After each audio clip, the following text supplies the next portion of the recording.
Happy Monday, everyone. What's going on? GoodMicWork back at you. Monday Night Raw review. How y'all doing this evening? Raw just wrapped up here. It's the go-home show to Money in the Bank, so we're here to talk about that. Not a very eventful show, even though we had a surprise that really wasn't a surprise. There was not a whole lot of, just meat to get into here, but we'll have fun with it. We'll discuss a lot about Money in the Bank and kind of speculate on what to expect in the next couple of weeks and months here in wrestling, and that's pretty much it for tonight. That's all we really got. It's going to be very, very concentrated on Monday Night Raw, aside from a couple of other news tidbits that we might want to get into. Can I be heard? Money in the Bank. We're looking good. Right off the bat, I know before I even went live, I got to shout out Divine Ricks. Thank you very much for the $10. I want to answer that super chat right away. Excuse me. It says, hey, Greg, I hope you and your loved ones are safe. What is your favorite Money in the Bank match of all time? My favorite one is from WrestleMania 21. They all kind of run together after that for me. I know that one is a favorite of mine because it was the first. And I think I liked the concept better back then before it became so, kind of like overly marketed and shit. Now, much like the Elimination Chamber, I mentioned this on Saturday, actually, that the Money in the Bank match and the concept seems more like a toy. They're carrying around this big, giant, ugly, green-ass prop, where the very first Money in the Bank, it was just a standard briefcase, which I kind of like that better. Just felt a little bit more real, a lot less cartoony. So I'd have WrestleMania 21 as one of my favorites. Otherwise, maybe like the second one that CM Punk won. He won 2 of them, didn't he? I remember liking that match as well, so I'd probably go with one of those. But there have been a lot of great ones. But thank you very much, Divine, for stopping in tonight and donating. Austin Kinkle, same goes to you, buddy. Appreciate it. Do you think someone's getting thrown off the building? And thank you for the $5. I am starting to think that they might, only because of the way they filmed it. Apparently, this is all going to be, edited and put together, and more than one wrestler on TV, even tonight, including on Raw, has mentioned being thrown off the roof. So I think they might be doing it, and we'll see if they can do it better than Halloween Havoc 1995. Joshua Aparicio, thank you as well, man, for the $5. Hey, Greg, do you know how many bones are in a hand? I believe the number is quite a handful.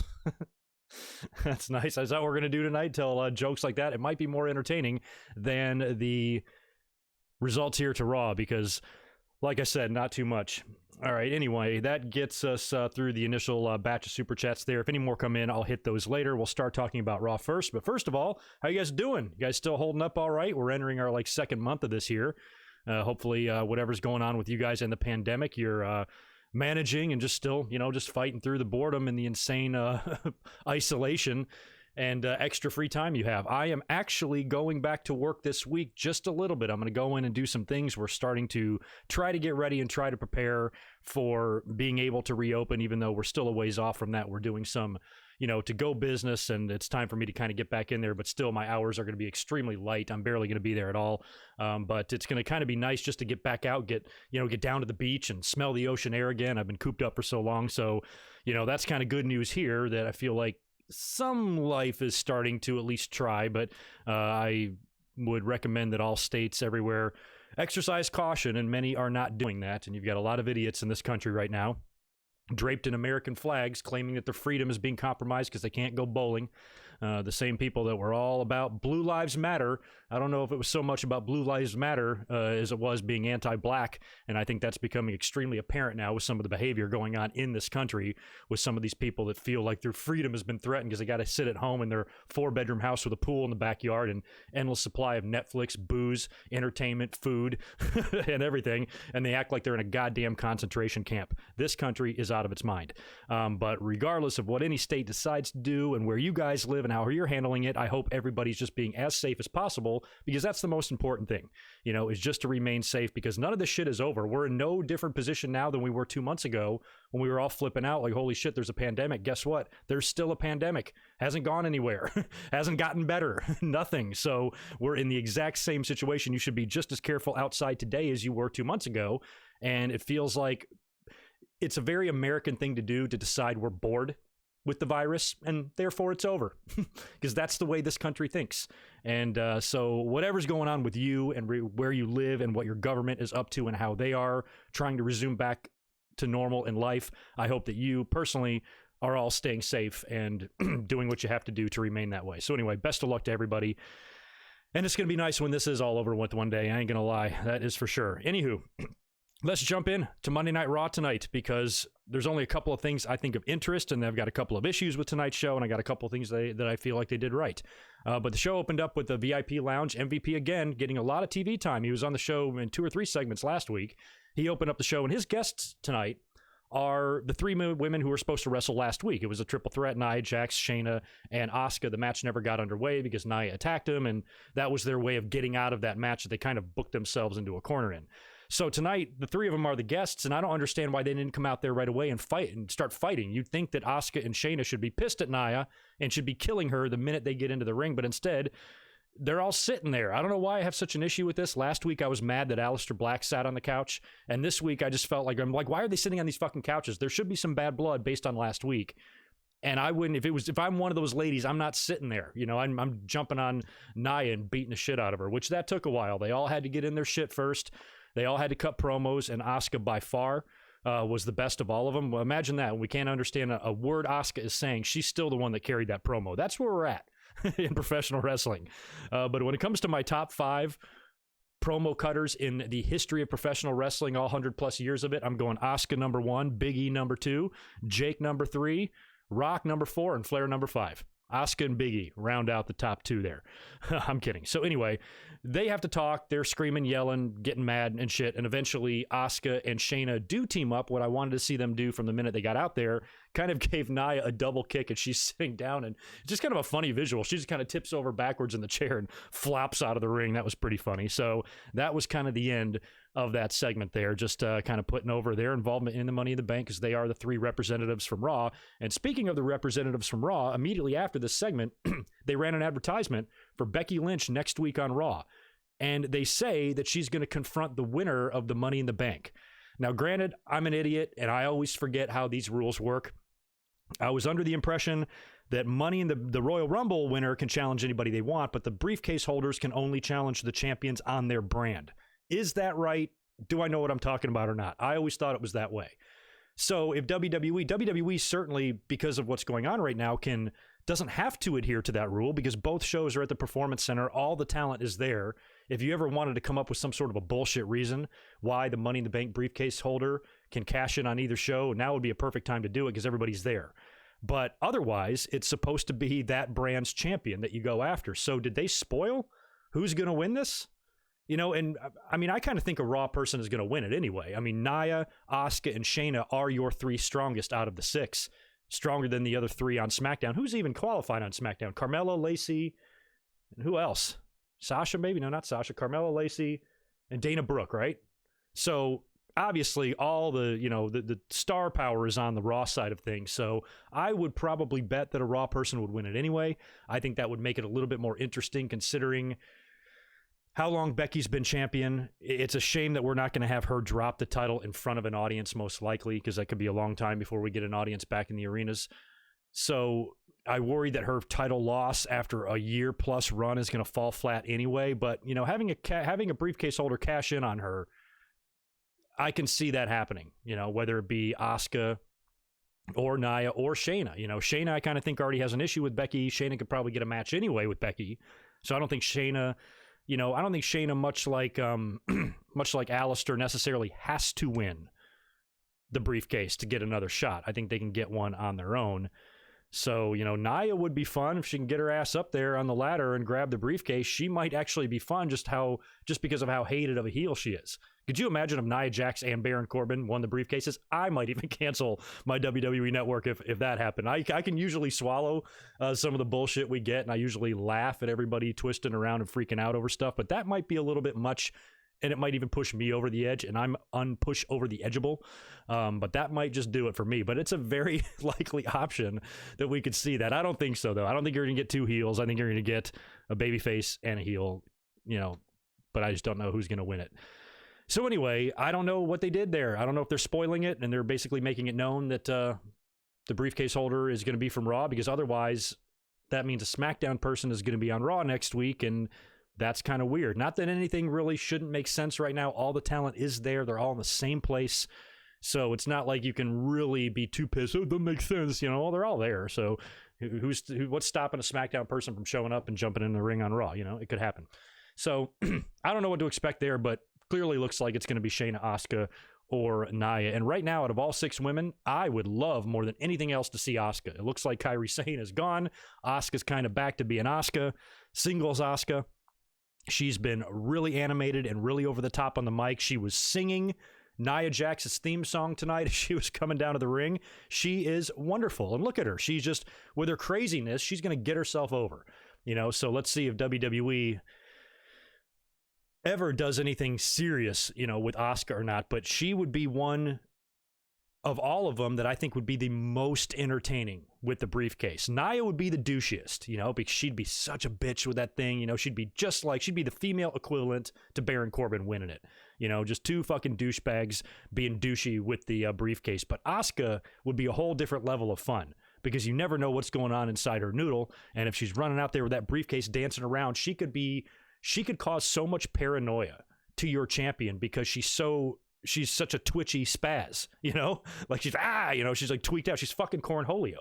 So if she's got the briefcase and I'm the champion, I'm shitting my pants every week, because I don't know what's going on with that maniac and that briefcase. And I feel like I could be, I'm at a constant disadvantage, and a constant threat is lurking. So of all the ladies, Asuka is my pick, but I think it's kind of like unlikely that they go in that direction, because she's already had a couple of cracks at Becky.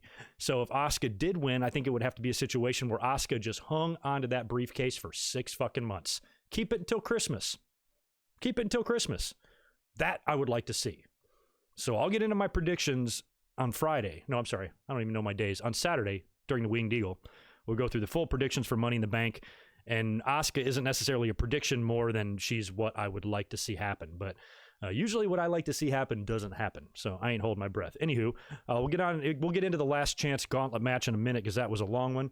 Let me peek back over here and say hello and check the audience numbers. All right, not horrible. Last week was bad on the channel here. Our Monday Night Raw review got the lowest amount of views I've ever gotten, about 3,000 on it or something like that, after like 10K the previous week. So not sure what's going on with the YouTube algorithm, but we bounced back over the weekend with the Winged Eagle, back to normal numbers. So if you are here, do me a favor, smash a thumbs up and share this with all your friends and family members. Tell them I'm cool.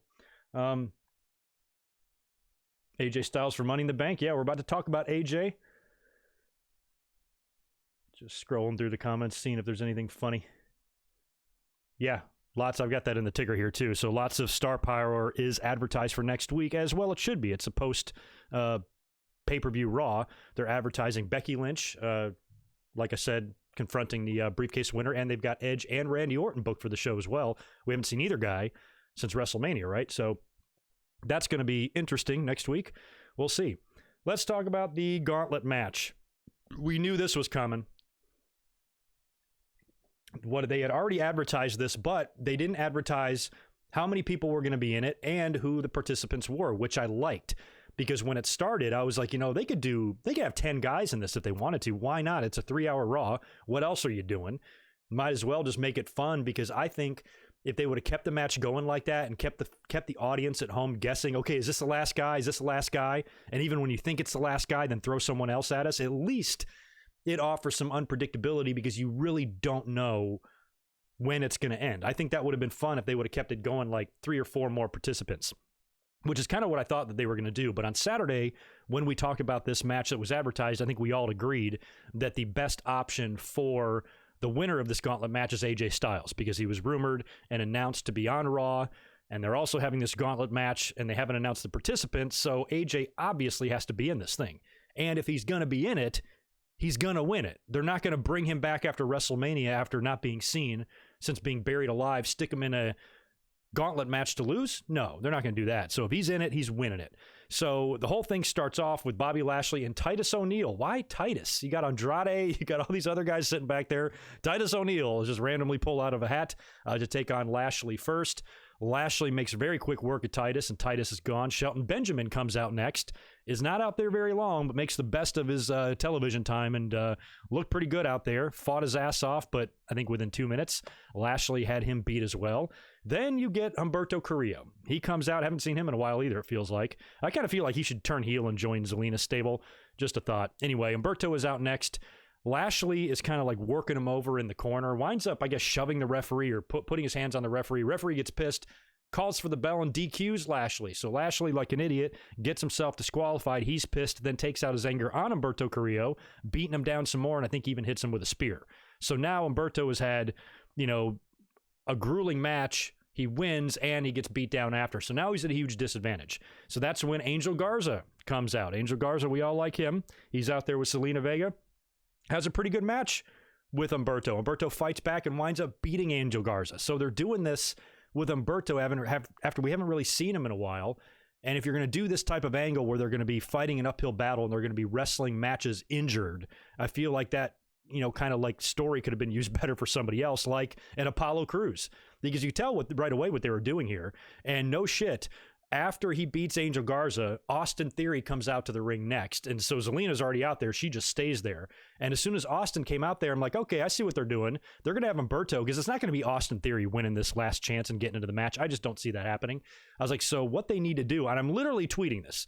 I'm typing, and I was like, Humberto needs to beat Austin, like beat one more guy, and then AJ comes out as the last opponent and picks the bones clean, so to speak, on Humberto Carrillo. And before I can even finish it, Austin Theory gets beat, and out comes AJ Styles. So that happened, and I kind of feel like they should have taken us a little bit more on a ride there, because it became extremely obvious the minute you don't want none hit, you knew AJ's going to win this and go to Money in the Bank. And I mentioned that on Saturday, that he's going to be a guy that WWE is just going to want in that match. And if they have in fact taped that already, of course they want AJ in there, because he can do some crazy shit. They're going to want him in there before Jinder Mahal. What can Jinder do? So to me, it was AJ all along. They probably put him in that match, filmed it or whatever they did a couple of weeks back, and then just said, okay, we'll write you back in. We'll write you into the match prior to the pay-per-view at the Performance Center. I feel like that's what they did here. So AJ winning made all the sense in the world to me. I just wish they would have done a little bit more. Like, I wish Jinder would have been in it, because I saw so many people, like, once we talked about the possibility of Jinder, they're convinced it's going to be him. And I can understand the cynicism. They have a reason to be cynical, but also you have to, like, use a little bit of thinking here. WWE, they're dumb. I get it, but they're not that dumb, because Jinder is going to get a match with Drew McIntyre. We know that. You have to do that. The 3MB, the similar, being released and coming back and winning the title. There's an internal story there that can be told without a briefcase or without anything else. So I was never convinced Jinder was going to be a part of this match, but I would have liked to see him in the gauntlet. And that way when he loses, people can be jumping for joy at home. Thank God it's not going to be him. I think people were equally happy that he wasn't in it, but when WWE advertises a match and they don't tell us who's in it and don't tell us how long it's going to be and how many participants we have, they had a chance here to really take us on a roller coaster. And you could have climaxed with the AJ thing. You could have done a few things in this match to make us think that AJ wasn't even coming out there, and then hit us with it at the end. This felt way too predictable. From the minute Humberto got beat down and was able to score that upset over Angel Garza, I'm like, that's it. That's what they're going to do. He's going to win a couple of matches. There's going to be nothing left, and a heel's going to come out and beat him, because a heel has to be in the match. Otherwise, it's going to be 4 or it's going to be 5 baby faces beating the shit out of Corbin the whole time. So a heel was winning this hands down. We talked about all this on Saturday, and I'm glad it's AJ. Like, that's the outcome I wanted. I just feel like we could have gotten a better outcome there. We could have at least had a better match that, was just a little bit less eventful and a lot less effective. Like, just them doing that randomly with Humberto, I think they could have put someone else in that position. Like I said earlier, like an Apollo Crews, who, was on one leg. Maybe they could have done a deal where he insists on competing and the doctor's like, all right, if you want to compete, we can't stop you, or something like that. They let him go in there. He gets the shit beaten out of him, but he still wins. He wins a few matches, beats Angel Garza, beats Austin Theory, and at the very end, AJ Styles comes out, beats him, beats Apollo Crews, wins the match, celebrates, goes away. Then Andrade comes out and starts shitting on Apollo some more, attacking him after the match, injuring his knee further. You take Apollo off of TV for 3 or 4 weeks, you bring him back, you set up a U.S. title match on Raw. In the main event, Apollo Crews wins the title, has a big moment. Like, what was so hard about doing that? And I still think Apollo's story isn't being done being told, and I still think they're going to do something decent with him, but that's what I would have done. And I just would have had maybe a little bit more fun with the last chance gauntlet match than they did. I thought they were just a hair lazy on it. Now, somebody else mentioned to me on Twitter, and I want to get you guys' thoughts on this. we mentioned Becky earlier on confronting the Money in the Bank briefcase winner next week, assuming that's going to be a Raw person, because that's what it looks like. But if they are going to do a deal and treat the briefcases like the Rumble, where they can challenge anywhere they want, do you think, somebody asked me this, do I think AJ could go to SmackDown and beat Braun? Yeah, I would like to see that. Nobody wants to see Braun as a champion anyway. And I feel if you make Bray Wyatt the champion, you know, you got him stuck in a situation like he was before. And then when he loses, it's going to be in some stupid way. So maybe you can have Bray Wyatt kind of hang back and, I don't know, feud with someone else.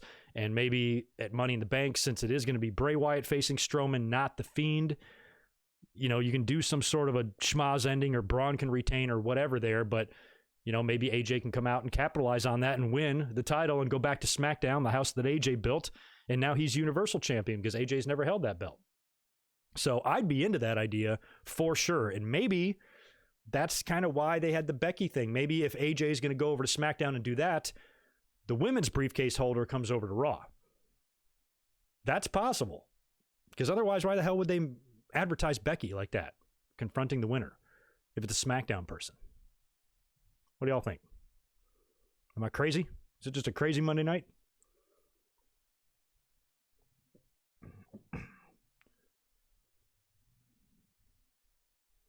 Oh yeah, I heard we got the murderous hornets. Man, we are just screwed in this country, aren't we? Jesus Christ, man, what's going on? Now we got killer bees coming in here, and it ain't the tag team.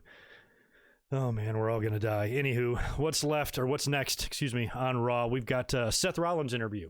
It's an in-ring interview. He's there with Chuck, and he, you know, Seth Rollins sometimes is not that bad of a promo cutter. I mean, I didn't think he connected well when he was a babyface, but his first heel run wasn't bad. Like he wasn't as good as some heels. He wasn't as good as like maybe a Triple H or an Edge or maybe even a Randy Orton at times on the mic, but he wasn't horrible. And I thought his heel run in 2015 when he cashed in the briefcase and all that was pretty good. And here, I've always been doubtful about the Monday Night Messiah gimmick as it was. I didn't really like it. There's been too many of stables like that, you know, these cult leader type of stables, you know, like Raven's Flock and so many others, and CM Punk's Society or whatever the hell. So it's kind of been done a lot, and I wasn't sure really how I felt about it, but I do kind of like how Seth Rollins really does feel like his character is invested in this really insane belief that he believes in his heart.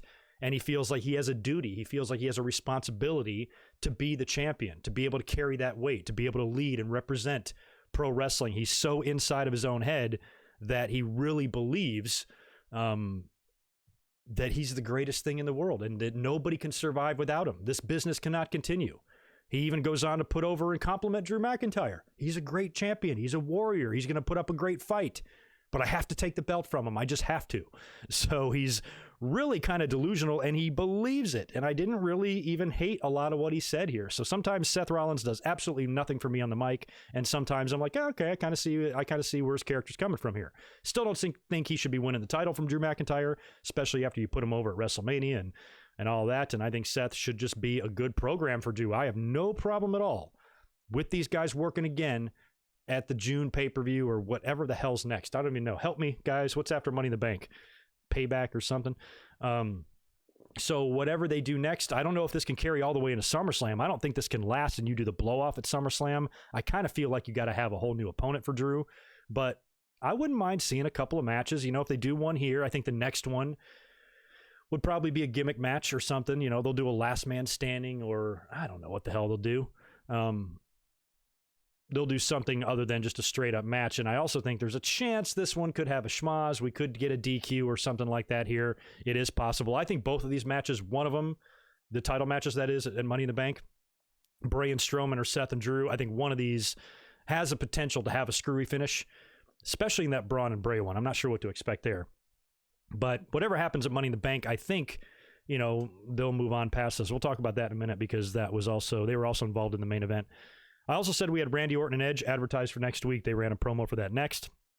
Next matchup was a little bit interesting. It was a tag team match with Cedric and Ricochet, who were recently put together, who look great together, who've got a great team. They're super athletic, super fun to watch, and I thought could be like a great team if they can attempt to get over, because they're just, they're the New Age Outlaws. They're two guys doing nothing slapped together. Outlaws made it work. Cedric and Ricochet, I don't know what kind of chance they're going to have. They've been off to a good start, been super impressive, and I think they even held a victory like last week recently over Shane Thorne and Brendan Vink. Didn't they? Or maybe they wrestled somebody else. Anyway, MVP's kind of been impressed with those two guys. He has a backstage interview with them here on Raw, and they're about to go out to the ring to take on Cedric and Ricochet, and they vow to win, and they talk about how great they are, and they go out there and have a pretty good match with those two guys, and they do score the upset.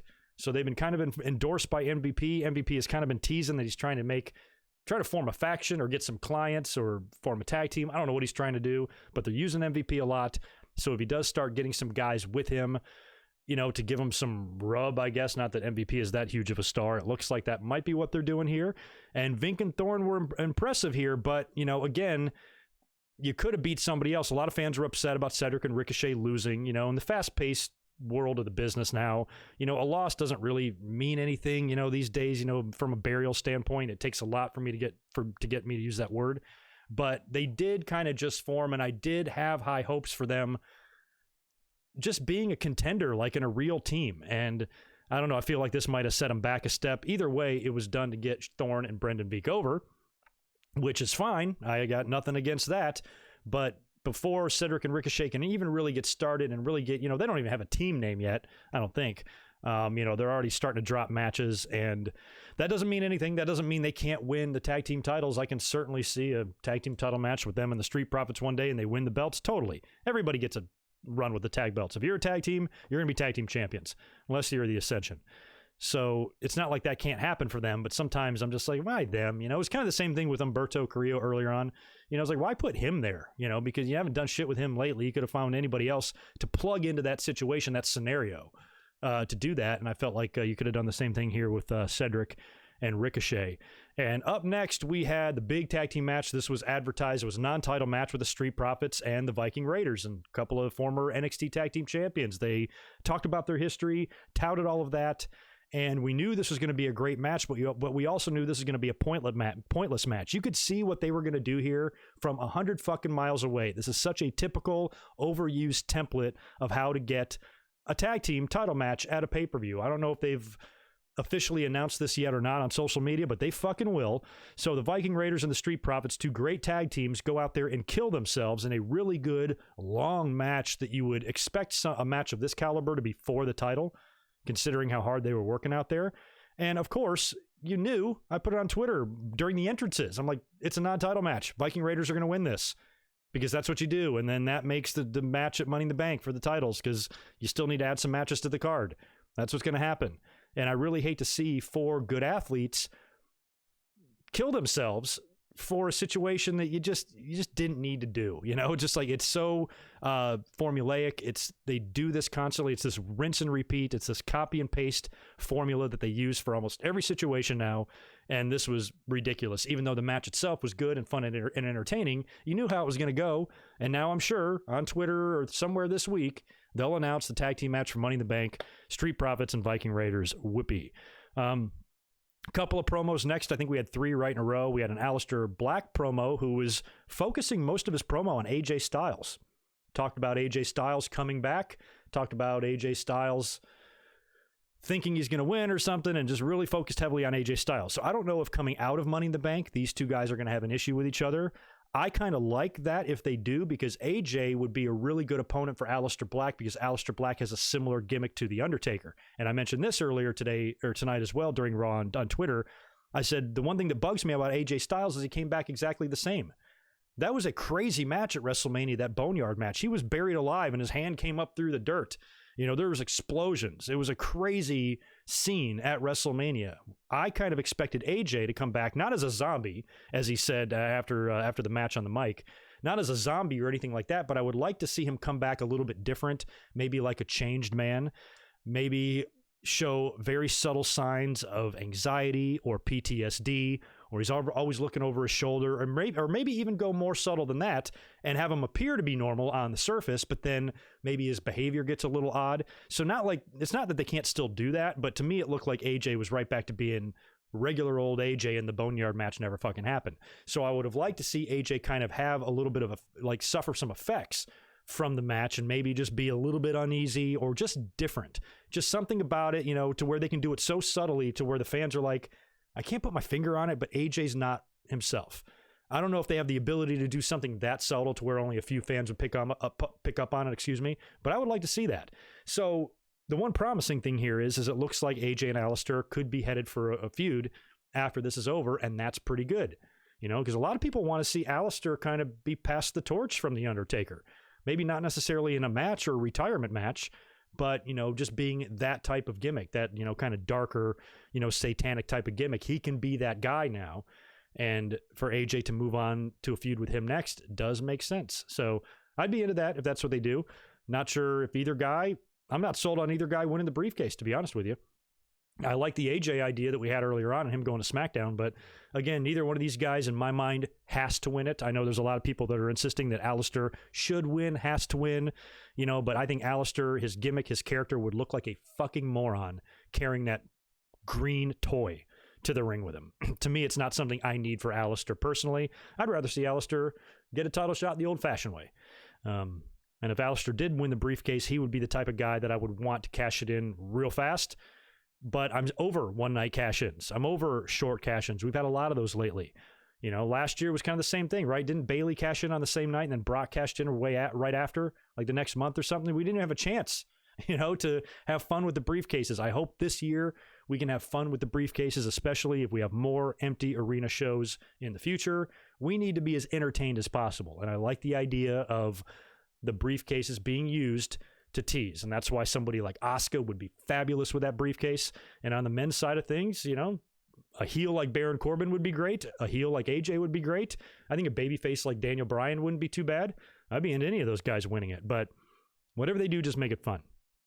Here's a dark horse. Here's one guy that nobody's picking. Rey Mysterio. He had a promo next. He talked about his career, talked about the match and all of the risks involved in the match on Sunday. Says it's dangerous, but he knows that the best days are far behind him and he's got a lot less, in front of him now, and his career is winding down and he may never get a title shot again, and this might be his only opportunity to get it. I could be sold on a Rey victory. Why not? I don't think he's likely. I think there would be more fun things to do. But in terms of a babyface winning it and finding the right babyface, everybody loves Rey, and to see him, it would have been cool though if I can't believe I'm saying this, but if Brock was still champion and Rey could get some revenge on him for everything that happened last year and cash in or something. So Rey would be like a Cinderella pick. I don't see him winning it, and I don't plan on predicting him on Saturday when I do my predictions, but it wouldn't be bad. If he did win it, I'd clap for him. I wouldn't be pissed. Next up on Raw, let me scroll back over here to the chit chat and see what's happening. See what's crapping. I got a couple of super chats. 1, 2, 3, 4. Holy shit, I got a lot of super chats. Let's knock these out before we get into Charlotte, as Rhea Ripley, would say. All right, I scrolled back far enough, I think. First one I see, Zane Goliath. Thank you very much, man. Appreciate the $10. What up, Mike? During the podcast last Saturday, towards the end of the video, I sent you a $2 super chat that you never called out. I am sorry. You know what? I think I saw that after the fact. I think I did. I am sorry about that. I must have been signing off and I missed it at the last minute, or somehow I just missed it. Usually I scroll up and my percentages are pretty good. I catch 99.5% of them. Every now and then one slips through. I'm so sorry, dude, but I appreciate you popping back in tonight. And I owe you one, that's for sure. Scott Moss, good to see you too, man. Appreciate it. Thanks for the $2. Hi, Greg. When do you think audiences will be back? I have no idea. I think everything is so up in the air with how states handle it, different states doing different things. If they're going to set up camp in Florida right now, I think it's going to be a gradual process. There was a lot of untrue rumors and a lot of people misunderstanding some of the news that was out about Florida, thinking that audiences could return to WWE and shit like this week. That's not happening. It's still going to be a while for that, but I still think it would probably be this summer. And I think we'll get to the point where performance center shows might be likely by the end of the summer. I don't think SummerSlam can happen. I just don't see it happening in Boston. But I think maybe by then we've gotten to the point where you can have, a limit on the people, and we could see at least the performance center filled, which a couple of months ago, prior to the pandemic, if, even being at the Performance Center, we would have hated. But now, after all these weeks of empty arena shows, having 400 people in there is going to make a ton of difference. And we would probably really have taken it for granted. And we would see how much we did take it for granted before. So I think maybe that's likely first. I think audiences will be allowed into the PC, and they're going to do things on a really small scale until they're allowed to go to big venues and WWE feels like it's time to get back on the road. But I would still think before fans crowd in and you're talking about 10,000 plus people in one place, I can't possibly see how that would happen any earlier than the fall at the very earliest. And that's on the earliest side of things. I'm to the point where I'm still worried about WrestleMania next year. So I'm not sold on anything. And Devlin, I'm about to shout you out in a minute. He's going on the Jericho cruise again. I'm worried about shit like that too. So hopefully by the time we get to that, everything's been eased and we can get back to our life normally. But I don't know what to expect, man. I really don't, Scott. Alan Barkley, thanks for the $5 as well. What's up to you, man? Appreciate you stopping in and supporting. Thanks to everybody, by the way. Spaz, good to see you as well. Go sub to Spaz Phoenix's YouTube channel. He's got a great one over there. AJ Styles wins the Affirmative Action Battle Royal. Hope you are well. Keep up the good work. Cheap plug. Another movie review goes live tomorrow at 9 p.m. All right, go check it out. I think I saw that more than once. It's funny how that's where fans' brains gets directed. I didn't even think about that. But nowadays, in modern times of wrestling, with all the, with black wrestlers and Asian wrestlers and Latino wrestlers, there's just as many of them out there. It's not really uncommon to see them. But I didn't realize that maybe AJ was, the only white guy in the match? I guess he was. Doesn't matter to me. Spaz, thanks for another one. Shot in with another $2. Appreciate it. Your sister was looking good tonight, man. Well, appreciate it. Thank you. Yeah, Liv Morgan had a pretty good outing against Charlotte. We're about to talk about that right now. I know everybody hates Charlotte, but Charlotte gave her some tonight. Devlin, there you are, man. Appreciate it. I think it's safe to say Corbin is winning that briefcase. Yeah, thank you for the $5. I don't know. I think it could be likely. I think he's one of the favorites because he is the douchiest type of guy to win. And I said that, like Corbin or not, he's the type of guy that usually holds these briefcases, It's got to be like a heel because he can be such a douchebag. Even last year, I know everybody hated Brock Lesnar winning the briefcase, but I loved him coming out on Raw and dancing with the boombox. I mean, that was great shit. I thought that was entertaining as hell. When Kofi and Seth are standing there in the ring and they're both champions and Brock's dancing around, how can you not be entertained by that? So most of the time, heels are the best. And I think, here's the thing about Corbin. Everybody's going to shit their pants and eat it if he wins. I know that's going to happen. But I personally, I know everybody won't, but I personally would be able to swallow the pill of Corbin winning as long as somebody really cool like Asuka wins it on the female side. So if you give me one that I like, I can handle one that I don't like. I don't have to have everything that I want. I'm not a fucking spoiled, selfish little bitch. So if you can just give me something good, don't give me Nia Jax and Baron Corbin. Like I said before, I'll be canceling some networks. But, if you got to give me Corbin, fine. Give me Asuka. I'll trade you Asuka for him. Because I don't give a shit. I mean, at the end of the day, when I see people flipping out and they get so mad, about people like Baron Corbin or Nia Jax, that requires a level of giving a shit that I am just never going to achieve. And I don't see what the big deal is sometimes, but I don't want it to be overdone where I'm getting so much shit that I can't handle it. So if it's got to be Corbin, give me Asuka and I'll shut my mouth and I won't flip my lid. I think you got one more, Devlin, too. And another one flying in from you. Thank you for $5 more, dude. You are the man. I'm 100% fine with the NXT regulars being at every show. That's good. I'm glad that you are, because that's what we're about to talk about next. Charlotte comes down to the ring. They didn't even announce what she's there to do. She just said that she's there. So that was kind of weird. Why the fuck is she just there to be there? She has nothing to do. Why is she there? So she comes out to the ring and she's in her full gear. Normally Charlotte's wearing high heel boots and, an outfit with things enhanced and all of that. And tonight she just came out there in her ring gear. So I'm like, okay, why would she put all that shit on and just come out there and cut a promo? She's probably gonna have a match with somebody. Somebody's probably gonna interrupt her. And that's exactly what happened. Charlotte's cutting the promo. Liv Morgan interrupts, which is good and bad. On one hand, they kind of have been building a little bit of momentum for Liv Morgan, so why kill it? But on the other hand, I'm perfectly fine with Liv Morgan, who has been getting some momentum lately, having a good outing against WWE's best female. What's wrong with that? She's not going to beat her, So some people, it's kind of a double-edged sword.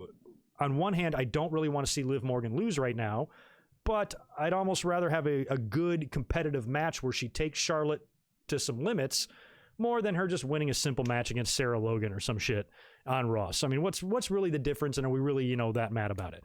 So the fact that Liv Morgan didn't get squashed, the fact that Charlotte gave her a lot. Remember how many fans were giving shit to Kenny Omega because he gave that kid he worked with on Dynamite too much offense? How come nobody's saying that about Charlotte? Because nobody likes her. And also, a lot of people are really mad that she's on Raw. Now, I kind of agree with that too, and I said that right from the beginning, that she should not be on the show every week. But she is a Raw star who won the Royal Rumble, went to NXT, and won the title. That doesn't automatically mean you're stuck in NXT. She shouldn't be there and only there and nowhere else, but she shouldn't be on TV twice a week either. There's got to be like a limit there. So tonight felt like one of those nights where she was really there for no reason because nothing was advertised. They didn't build to anything. Yeah, it gave Liv Morgan a nice little good match, which in the end she lost, after already building some momentum. So that kind of sucked. And in the end, did really need her there. So that's kind of the way I feel about it. I don't mind seeing Charlotte on Raw. And for the fans that say, it doesn't make any sense that she's on Raw, she's a Raw person. It makes total sense. And I kind of posed this question on Twitter. Imagine Rhea Ripley won. Just imagine at WrestleMania, Rhea Ripley won and retained the title against Charlotte. And then for some reason, WWE randomly decided during the pandemic, since Rhea Ripley is there, that they want to have her on Raw a lot. We're going to use her for 4 weeks in a row on Monday Night Raw. Would anybody be flipping their shit? Would anybody be typing on Twitter in all capital letters that it doesn't make sense? Of course not. Some people might be like, wow, she's on Raw a lot right now. It's kind of weird for an NXT champion. But nobody would be demanding that it doesn't make sense. Get her off of my TV. It makes no sense. We don't need to see Rhea Ripley twice a week. Nobody would be saying that. Am I really that wrong for simply asking for consistent thinking? I don't understand why that is so wrong. To just try to keep, and that's the thing about fans. They try to pretend that it doesn't make sense as a disguise for them just simply hating someone. And we see that shit all the time. And this is no different. So, yes, I am with everyone who doesn't understand why Charlotte is on Raw all the time. Totally.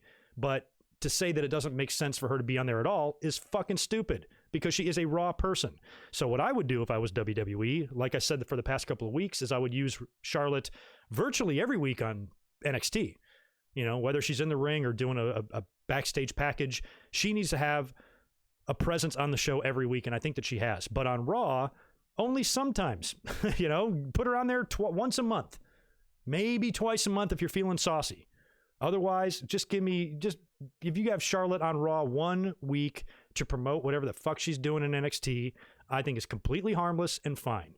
But when she's on Raw every week, along with NXT every week, it doesn't do the WWE any favors in terms of the fans that already think that she's, overdone and overpushed and all that. Now you're sticking in their faces 2 days a week. So much like John Cena, much like Roman Reigns, I will always defend Charlotte. And much like, it takes 10 years, but I am proven right every time, so, much like we're seeing with John Cena now, who went and visited that kid who's dying of, who's got a terminal illness and went and visited him in the middle of the pandemic. And there's that, nice story that was floating around out there online. And I think about how the fans treated him, not the people that just criticize, like, oh, I don't really like his character, he's not for me. I'm not talking about those people. I'm talking about the people that, called him cancer, wanted him to die, said anybody that even cheers for him or likes him or is happy he wins a match is just some sort of a dick sucker. And all this crazy, immature talk was so horrible and so brutal and cruel and irrational and angry and dumb. And it was all just flown at John Cena's face. And he took it all in stride and didn't change who he was at all and continued just to go out there and stay positive and take care of people and keep his nose clean and never get in trouble and never have problems with drugs and never get DUIs and never kill his wife. And yet, the fans act like he's the worst thing to have ever happened to wrestling. And it's silly, so I feel like Charlotte is the same thing. You can be a little bit annoyed by how she's used. Oh, it's a little bit too much Charlotte for me, but when you start getting angry about it, that's just when your dumb shows, because you're not being objective. You're not being fair. You're just commenting and getting angry about what you personally like, and then disguising that under the bullshit of your logic. Oh, it doesn't make sense. Makes perfect sense. She's on Raw. She won the Royal Rumble. Get the fuck over it. You should be more like me and just say she shouldn't be on Raw all the time, because that's more reasonable. That's more rational. To angrily demand that you should never see her on Raw is stupid. Absolutely stupid. So I think we need to see less Charlotte on Raw, but she doesn't need to be completely absent from Raw. They can use her. She's in Orlando. Everybody's in fucking Orlando. So you can use guys sometimes. You can bring people like in and out, just not all the time. So you don't need to, Charlotte doesn't need to be shoved up her ass totally. But at the same time, she is a big member of their roster, one of the biggest ones, one of their highest paid athletes. They tend to use those people a lot on TV, when you're in that position. It's just the reality of it. So anyway, that's my Charlotte rant. Let's move on to the main event, and then I'll bust back up here and answer more chatty supers and talk with you guys and maybe do some Q&A at the end. And now we're starting to get a better audience in here. If you guys could smash that thumbs up for me, I would super appreciate it. And we'll talk about the main event, which is not much. I like the way they did this. They had Drew McIntyre pretty much make a statement, make a point. He came out there to annihilate Buddy Murphy. And I got to tell you, Buddy Murphy, he better be careful. When I look at characters and gimmicks like Shorty G, and Murphy has been wearing that like wetsuit looking thing, Vince McMahon is going to change his name to Surfy Murphy. You realize that, don't you? And he's probably going to spell Surfy with a PH too. Surfy Murphy. I can see it right now. So I always kind of laugh at his new kind of look there because it reminds me of, the surfers that I see every day here in California. So anyway, the match happens. Seth Rollins is at ringside to calmly watch on. He didn't really try to get involved at all. And Drew made a statement. He absolutely annihilated Buddy Murphy. It wasn't much of a fight, and he beat him pretty emphatically, put him down. I think it was maybe a 6-minute match. And after the match, Seth comes in and nails Drew, and Drew is down, and he gets him all set up for the stomp, and Drew fights off Seth as Seth retreats up the ramp, and the show goes off the air. So I kind of thought that Seth was going to lay out Drew, setting up, Drew probably retaining at Money in the Bank, but instead Seth kind of retreated, and we'll see. Like I said, I'm not expecting Drew to be dropping the belt, not to Seth or to the Money in the Bank briefcase holder. I can't see somebody, like I said this on Saturday, somebody like Aleister Black winning the briefcase. I can't see them just giving the briefcase to him and then automatically just pivoting out of nowhere and having him come in and cash in on Drew, and then he's the champion now. I think you got to wait on this stuff. I think now more than ever, you have a chance to really drag out your Money in the Bank briefcase holders and not have them cash in so fast, and just kind of wait and see, what's going to happen in the future. And you've got a chance here to do something fun if you can just be patient. And I know patience is not something that WWE is very good at, but they need to have it with these briefcases and, let these things, grow organically. But as far as Drew and Seth go, obviously they're going to have a couple of more matches here, at least I hope. And in the end, I think Drew should not be considered to drop the belt until, the fall. And it also depends on how the fans start treating Drew, how things go, because it does appear like they're kind of giving him that Roman Reigns treatment so far. Maybe there's some fans that have noticed it, but it hasn't really bothered anyone yet because everybody is still on the I respect Drew McIntyre bandwagon. We'll see how long that lasts. And as a matter of fact, I put this on Twitter tonight. WWE, during Raw tonight, when they tweeted the graphic of Drew McIntyre and Buddy Murphy, and in the graphic, Drew McIntyre's got this giant grin on his face with the title, and it immediately reminded me of Diesel. Because every other, look at the PNG here I've got of Drew on the overlay here.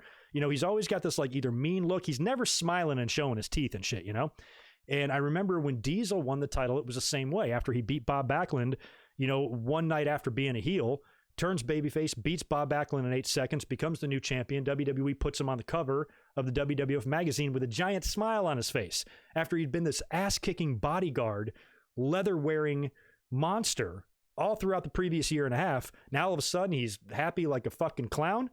And it was weird. And as a matter of fact, Diesel used that as ammunition in his big tweener promo the night after Survivor Series 95 when he got beat by Brett, essentially, or seemingly turned heel, attacking Brett after the match, powerbombing him, and then coming out on Raw and explained himself and said, I was miserable. I've been WWF champion for a year and I've been absolutely miserable because as soon as I won the title, they've got me on the cover of the magazine smiling, and he goes, that's not who I am. I don't smile and shit like that. So basically, he said that he was miserable and he used that as a way to launch him into his like kind of new tweener character because he was really Stone Cold before Stone Cold. He was the one that was saying, I don't give a shit about you fans, but I give a shit about some of you kind of thing. He was really in between until he went full blown heel prior to leaving and going to WCW. So the fact that Drew has got that smile on his face, I'm wondering if like in the future, like months down the line, when he drops the belt, and if by then the fans start getting annoyed with him, fed up with him, start shitting on him like they do to everybody else, who just gets pushed too much or whatever, and they start turning on him, I think that they could maybe even be setting the table here way early, in case things go south for Drew. He can do what so many others did. Seth Rollins, don't forget, at one time was super over as a babyface. We all wanted to see him beat Brock Lesnar. But then once he was champ, once he mouthed off a little bit on Twitter, fans started getting annoyed with him. And then all of a sudden he can't wrestle and he's boring and all that shit. Just like they make up everything. So if that happens to Drew, he could go back to being a little bit more of an ass kicker. He's still an ass kicker. He beat the shit out of Buddy Murphy tonight. So he's definitely not somebody that I would want to trifle with, but he's still a little bit happier. On TV recently, he's been welcoming the WWE, or thanking the fans for welcoming the WWE into their homes. He's been very babyface-ish. He's been, carrying the company flag, so to speak. He's been doing all the right things. Where what got him there was him just being a no-nonsense ass kicker, And I don't want to see him lose that. So I don't want to see him be too happy and get too much in babyface land where he's starting to cut suffer and succotash promos and shit like that, like happened to Roman Reigns. So don't Roman Reigns this guy, WWE. Please don't do that. You've done this with Cena. You've done it with Roman. Don't do it with Drew. But if for any reason they do it with Drew, at least he has a reason to maybe change who his character is, because he can look back to this and say, when I won the title at WrestleMania, should have been the greatest time of my life. I beat the best, that pro wrestling has to offer, the toughest dude in the entire business, beat Brock Lesnar clean, worked my ass off, and then WWE wanted me to change my attitude, and then the fans turned on me. Well, no more Mr. Nice Drew. Now I'm pissed. Now I'm going back to, what brought me to the dance, that kind of thing.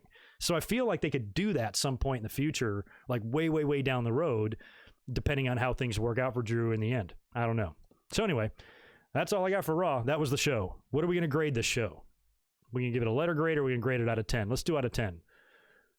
I'll go 4.8. I'm going 4.8 out of 10. What do y'all think?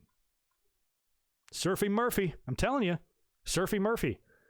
He can come down. They can rig something up. If Aleister Black comes up through something and Rey Mysterio's been shot through the fucking ramp, why can't they make like a little, those things you see at the water park where you can surf on them, just the pressure waves or whatever.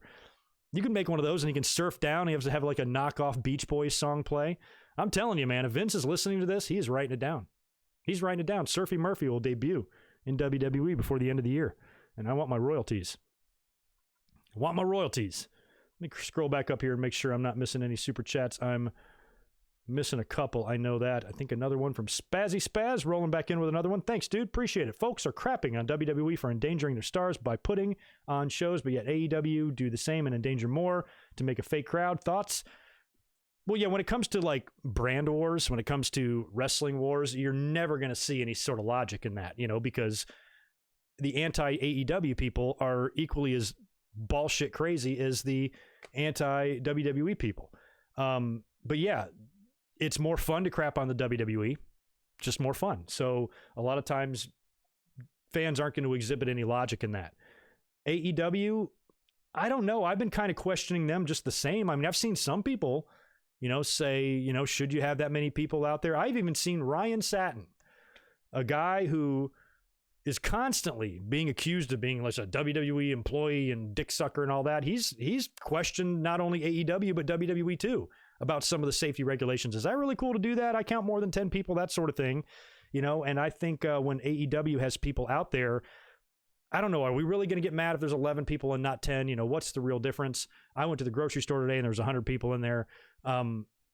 I think the small amount of crowd noise that AEW has is a big help. I think it makes a world of difference. A world of difference. I noticed that on Friday when I was watching SmackDown. I'm like, I just can't get behind this empty arena crowd. I need something. I'm always like that. I don't like to sit in silence. I hate to like eat in silence. I hate to sit someone next to somebody and listen to them fucking chew their food. I always have to have like a TV on or something. So I'm just like that in general. So when it comes to wrestling, like even though it was only 5, 6, 7, 8, 9 people, to me, it made a ton of difference in AEW. So I don't care that they're putting people at ringside, but I do understand that there's going to be a lot of inconsistency there. People are going to attack WWE for doing something and not attack AEW for doing the same thing. That's the way it always is. That's the way it is in regular life. That's the way it is in politics and everything.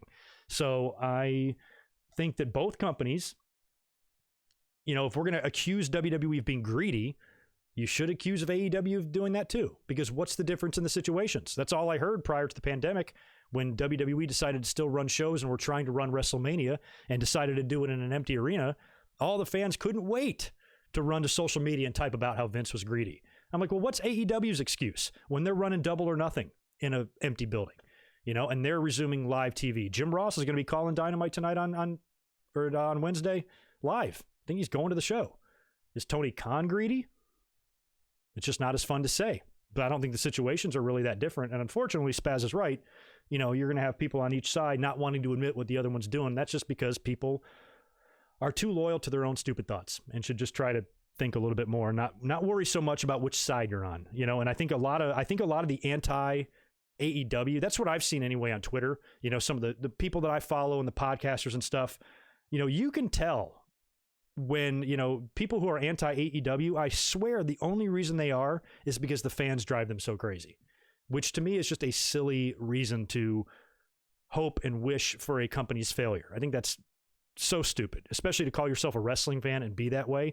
You got to be able to brush that shit off, man. Like we all kind of get into Twitter arguments sometimes with people here or there. I have my share, but I would never wish for AEW's failure just because they're a bunch of their dumbass fans are stupid. Like, I don't care. I just want to be entertained by wrestling. I like what AEW is doing. When I see WWE every single week boring the shit out of me, why would you not want competition? That makes no sense. And a lot of the anti-AEW people, they're 6 months in, 7 months into the existence of their company. Oh, they're really on the downswing. I've had people tell me that. They've tweeted me, just tagged me and say, man, GoodMicWork, I've been noticing that AEW, they just really seem like, they're really losing steam. I'm like, they haven't had any steam yet. It's been 7 months, and now 2 of those months have been without an audience. Like, what kind of attention span do we have here? It takes a long time to grow. You don't just start a wrestling company and the next day you're bigger than WWE. It doesn't work that way. And who thinks that it does? So I just love when people are like, oh, AEW's in the decline. I'm like, what do you mean the decline? They haven't even started. The gun just went off to start the race. Like they haven't even gotten 5 feet ahead yet. Now they're like, oh, they're in the decline. Give them a chance, man. Jesus. I think so far AEW's been doing a lot more right than they have been wrong. And even though they have their problems and they're not perfect and there's a lot of inexperienced, not only talent there, but staff members and not, used to being on live TV and shit, I think they're doing a wonderful job. Their TV is produced well and a lot less glitchy and botchy than I thought. They're well funded and they're doing things right. Now, I think their show flows at a much better level in terms of production value than like ECW did back in the day. ECW felt like an unorganized clusterfuck. AEW feels a little more streamlined. They feel like they got a little bit more behind them, pushing and a bigger engine, pushing the vehicle. So I just think it's silly to kind of be that way. But Spaz, you are not wrong at all because that's the way people are. Did I miss anybody else? I really don't want to do what I did to Zane earlier and miss him. I think I got them all. All right, what else should we talk about? Well, we got 500 folks in the chat right here, but we got no likes. Can you guys hook me up with some likes, get me up to like 100, just so I don't have to go to bed crying tonight? Please don't let me cry myself to sleep. I'd appreciate it. Matt Riddle should be IC title. Matt Riddle should be IC title.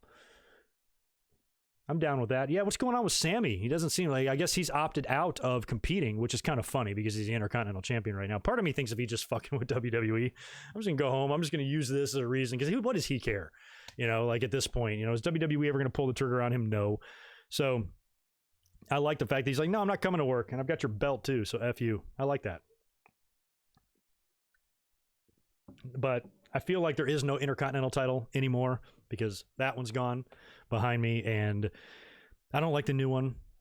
And as far as, what Sammy does with it, we were talking about this on Saturday. I forgot. What did we talk about? We've got an idea for who should win the Intercontinental title from Sammy. I kind of think it should be Drew Gulak, but if not, there was somebody else too that might be fun because he has not been showing up on TV with his boys.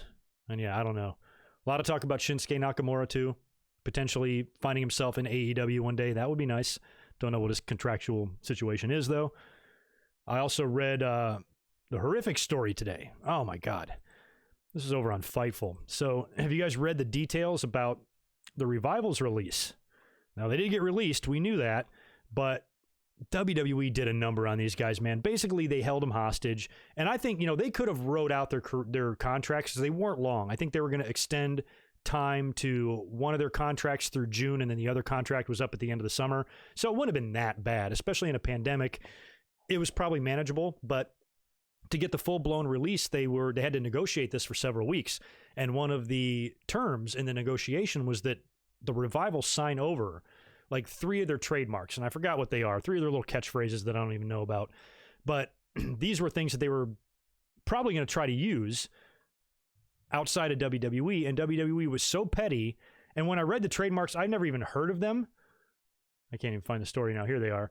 I'd never even heard of these terms, because if they use, I barely listen to people when they're talking on the mic and shit. So if the Revival have used these terms, I don't remember, but no flips, just fists. That was probably on a t-shirt or something. FTRKO, I can kind of understand that. FTRKO and say yeah. What the fuck say yeah about? So anyway, WWE opposed all those trademarks to the Revival, and I guess the Revival had to sign over all of them to WWE in exchange for a full-blown release, which I guess they agreed to, because they are now free and clear. They've changed their name. I think they even had a small appearance on Being the Elite. They're going to be elite sooner rather than later, which is great. But would that have really mattered? I mean, I guess I can almost see the FTRKO. I can almost see that. But the other stuff, like, why would WWE even, like, to me, they're only doing that to mess with them. They just cannot handle the fact that talent doesn't want to be there, and they just want to fucking leave. They asked for the release 236 times before WWE finally agreed to it. It's like, in their heads, they can't fathom that somebody would not want to be there, that somebody would be fed up with the bullshit that goes on there. And when somebody does want to leave, they want to do everything they can to fucking stick it to them on the way out the door. This company, man. So anyway, I'm glad the Revival got the hell out of there. That is a horrible place to be. And just when I read that story, it's just annoying. Like, yes, WWE is a company, and they technically have every right to do that. If they want to negotiate these things to let somebody out of a binding contract, they can do that. They're not breaking any laws. They're just dicks. They're just dicks. That's all they are. Fucking dicks. Would it have mattered? Would it have harmed the WWE at all? That's why I always got so mad at them about, like, not letting go Luke Harper and not letting go Moxley or whoever else, like, wanted to leave. Even somebody as big as Moxley, who's now on top of the AEW mountain right now, even him leaving. I said this last year. I'm like, I don't know why WWE, like, even Moxley leaving isn't going to do anything to affect WWE. It's not going to affect their business one single bit. They're going to continue to get the same numbers they're getting. You know, there's no make or break star out there right now that will tip the needle. The only person that's out there that could potentially even come close to doing that is CM Punk. And if AEW were to pick up him, that would be an internet-breaking type of announcement. But everybody else, it doesn't matter. WWE, I felt like, was holding on to Luke Harper, a man in his early 40s, or a man who just turned 40 years old, and he's just burning time on his life. They were just doing that out of spite. They were just doing that because they didn't want to let him go. And Brody told the story in the Jericho podcast how Vince even told him personally, for business reasons, I can't let you go. Why not? What is it going to do to you? What does the WWE think is going to happen if they release a mid-card guy? How in the hell is he going to destroy that company? He's not. It's not going to do anything to tip the scales or harm the WWE at all. So just let them the fuck go.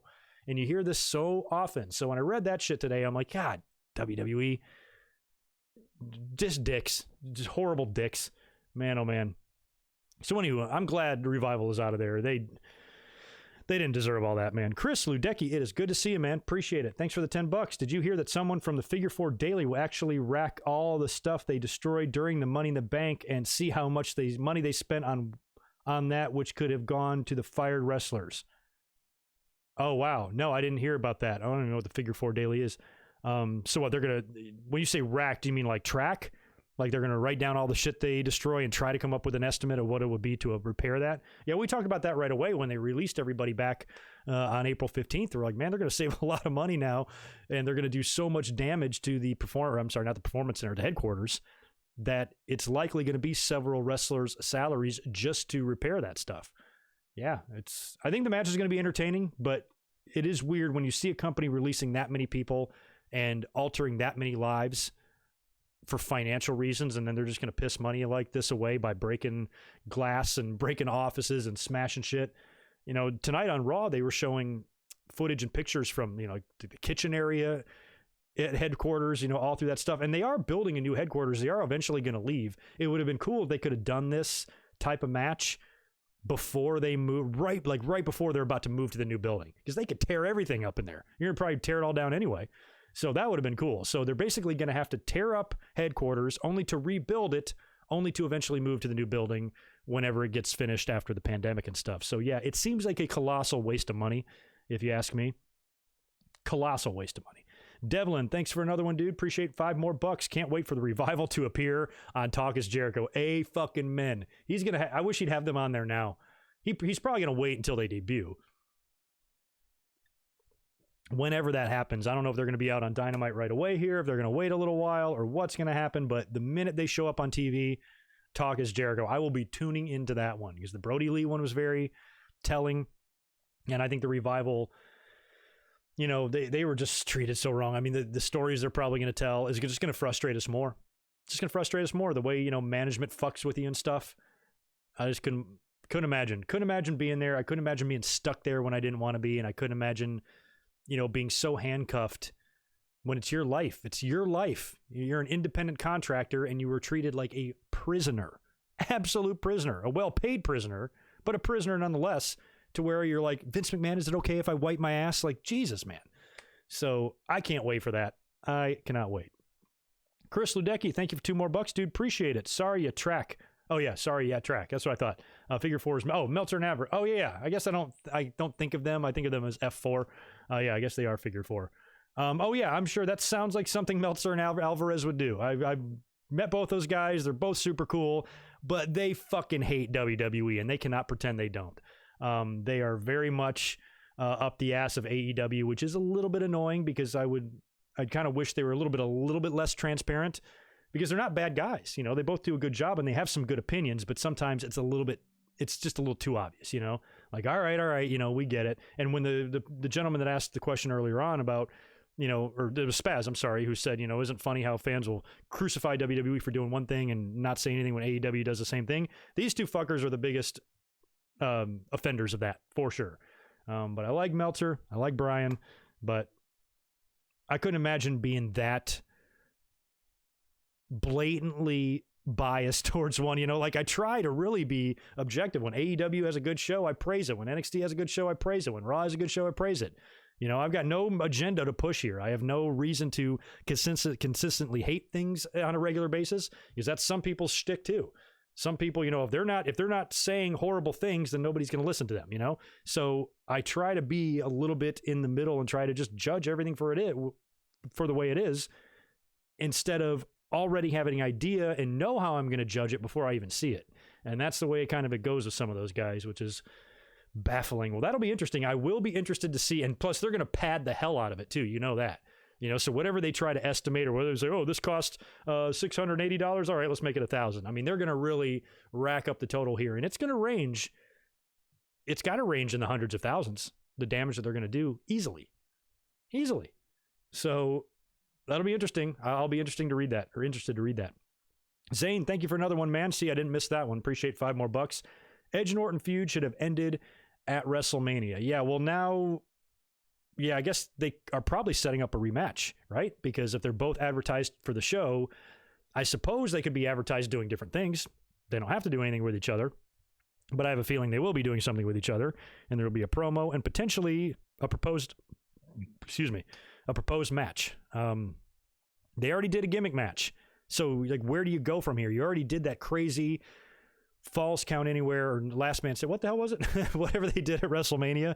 You already did that. You know, that seems like the match you'd save for the blow off. You do the regular one-on-one first.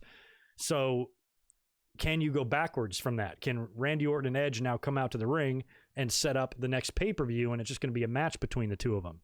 I think maybe they could do a loser leaves town deal, and you could send Randy Orton or Edge over to SmackDown. How about that?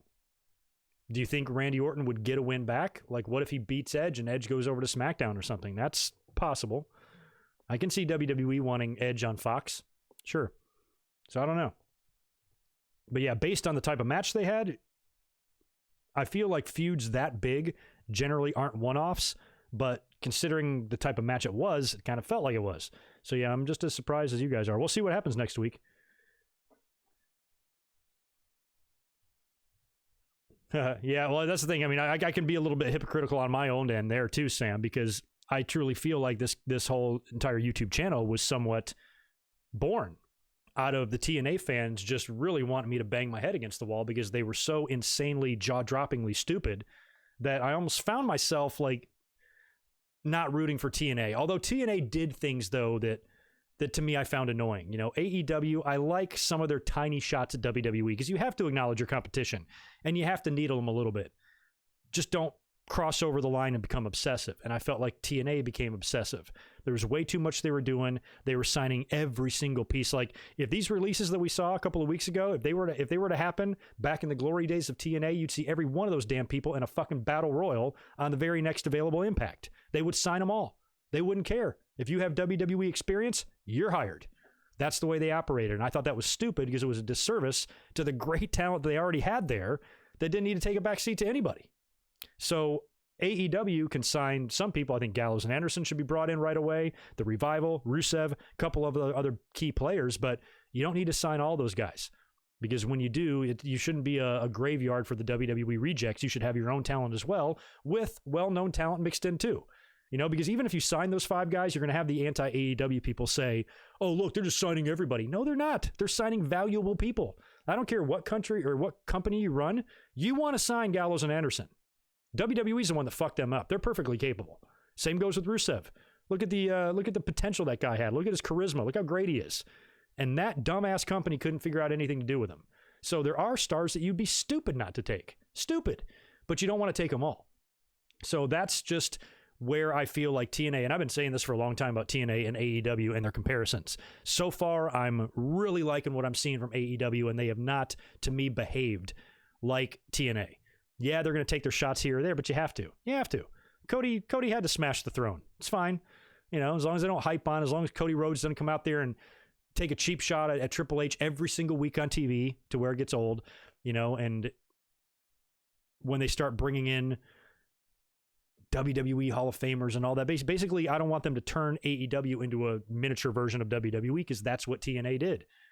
They started their company on being an alternative, being different, 6-sided ring. Nobody's ever seen that shit before, you know, and trying to produce their TV and come up with different match concepts, Ultimate X and different this and different that, different type of talent, getting guys over and established that never got their chance in WCW or WWE. That was what their identity was about for the pure wrestling fan. Even though they got a 6-sided goofy fucking ring, it was still really good in-ring work. And then you add AJ and Samoa Joe and Angle comes over. You know, and it's like, holy shit. And then almost immediately after that, it just turns into where it morphs. Hogan and Bischoff came in, and then all of a sudden, instant transformation into a minor league WWE. And that's all they were. Next thing you know, you turn on Impact, you got Hogan, Bischoff, Hall, Nash, X-Pac, all in the ring cutting a promo. Why? Most of those fans paid a ticket to see fucking Petey Williams and Robert and Bobby Roode and AJ Styles and guys like that. And instead, you're rehashing this from 20 years ago. It was stupid. And I haven't seen AEW do that. When they do bring a legend in, they're not smeared all over the place. You know, they're stuck with somebody. Arn's with Cody. Tully's with Spears. Jake's with Archer. You can have a presence. You can have a legend's presence. You can have Hall of Famers. You can have well-known people with star power and name recognition on your show. There's nothing wrong with that as long as they don't overtake it. WWE gets accused of that too every WrestleMania year. Well, they sure are relying on all the stars of the past to build their card. WWE gets accused of that all the time. So I think there needs to be a line that doesn't need to be crossed there. And you know what? I think people in AEW Jericho's not stupid. Jericho's not stupid. Cody's not stupid. There's a lot of not stupid people in that company. Jim Ross is not stupid. You know, anybody who has a voice, anybody who has the power to speak up and say, we might not want to do that, I trust those guys to do that. And I think all those things I mentioned about TNA and the mistakes they made, I think Jericho knows that too. And he's not going to let them be too crazy. You know, he's going to say, no, you don't want to do that. Take it from me. I've been doing it longer. Don't do that. You know, so I kind of trust them. I trust their minds more than I do the people in WWE, because like we see so often, you know, WWE with their formulaic style of TV writing and booking, you know, there's no creative juices flowing. They do the same shit every week. So much of what they do tends to be phoned in at times, you know, especially with 3-hour Monday Night Raws every week and stuff. And I don't see AEW really falling into that sense of complacency. They're just too young. I still think they're going to have, you know, they're going to have people that care a little bit more and are not going to do the same old typical shit that WWE did that has alienated so many fans. I think AEW is better than that. So we'll see. We'll see. We're also in the middle of a pandemic, and I don't know what kind of hit that company's going to take either, and if they're even in a position to hire anybody. And when we get back to normal, if they can continue being a viable business, I hope they can. So I don't know. I don't know what to make of it. We'll see. Zane Goliah. I'm probably not pronouncing that right. Zane Goliah. Was watching, thank you for the $10, by the way, was watching Rise and Fall of WCW DVD. I love that DVD on the WWE Network's Black Saturday segment. Did JC really pay for WrestleMania? Yeah. The Black Saturday was when, Vince bought Georgia Championship Wrestling out from under them, and then he was on TBS. That ended rather quickly. And in order to get out of that deal, they did have to pay some money. Vince, by selling back the territory, made some money, and that was in '84. And they say that did put enough money in the pocket to make WrestleMania happen. And there's truth to that, because we've heard Vince McMahon and Linda say on multiple occasions that they had everything riding on WrestleMania 1. They had all their assets. Linda McMahon said Shane and Stephanie were hawked. They pawned Shane and Stephanie. I wish they would have, or at least Stephanie, to fund this show. So they really had all their eggs in that pot. And they probably did pull all of their resources from every angle to get that. And without the Crockett's money, it might not have been possible. So it's very likely. I don't know. Vince would tell the story that way, and I don't remember the dollar figures involved there when he sold it back to them. But yeah, he made some money. That is a really good DVD. I mean, it made me really remember and miss the days of WCW, because even though I was a WWE guy, I just remember, turning on 605 on Saturdays. If I was home on a Saturday, I always remember it in the summer. Like I've just envisioned summer vacations, where it's 1,000,000 fucking degrees out in southeastern North Carolina, and I'm just laying there on my living room floor wearing a little pair of short shorts, as like a 12-year-old kid, probably no shirt because it's hot, and I'm watching TV and my parents are cooking dinner and WCW comes on. And even though I was much more of a WWE fan, I'd watch it. I'm like, oh, look at that, Barry Windham and Steve Austin. Oh, look at that, Brian Pillman. Oh, look at that, a Flair for the gold. I love that stuff. And even prior to that, even prior to the switch, and it'll be NWA, I love that stuff. I love that stuff. So that's a really good DVD. It always brings back a ton of memories. All the Rise and Falls that they've done have been good. The WCW and ECW one were really well done. And it's been a while since I've watched that WCW documentary. I'd like to go back and take a look at it. But yeah, Black Saturday, that was fun. And look at there, 20 or 30 plus years later, we have Black Wednesday, when all the releases happened not long ago. All right, man. Well, now, see, look at what's going on here. Now we got 800 friggin' people here in the chat after literally nothing last week. So that's kind of cool. If anybody is here for the first time and watching me and say, hey, I'm not subscribed to this dude, do that. Do it right now. You can do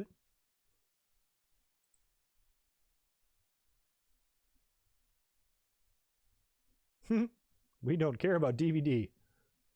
Well, I don't care what you don't care about. It's my channel. All right, what else did we miss? Yep, Owen Hart's birthday is coming up in a couple of weeks, and the 21-year anniversary of his death is coming up. Oh, and by the way, the Vice channel, the Dark Side of the Ring series continues this week, and it's Herb Abrams. And that's going to be a fun story to tell. I know all about that in the UWF. Just watch it. And if you don't know who he is, I said this on Saturday, don't research it. Don't Google it. Don't do anything. Just watch the documentary and just see for yourself. It's going to be fucking great. And then I believe after that is Owen. Or no, there's Road Warriors. I believe there's Road Warriors, Herb Abrams, and then Owen, I think. But I still have not even taken the time to actually spend 4 seconds to look up the actual TV schedule online. But I think, just got a couple of episodes left before the big finale. I really liked the Dr. D, David Schultz one, because that's a situation that I really, really remember, because I remember Dr. D as a kid being scared shitless of him.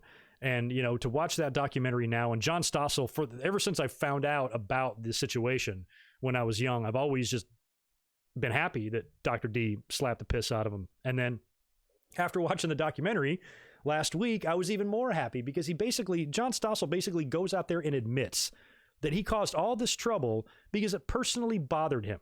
And that's what just drives me so crazy about people. He was saying, I would watch wrestling and I used to be a fan of it, but I would watch wrestling and I would watch them try to pass this off as real fights, and it just pissed me off. It just bothered me that fans were paying a ticket to watch something that was bullshit. And I'm like, why is it your place to get personally annoyed? It's not illegal. It's a form of entertainment, you dipshit.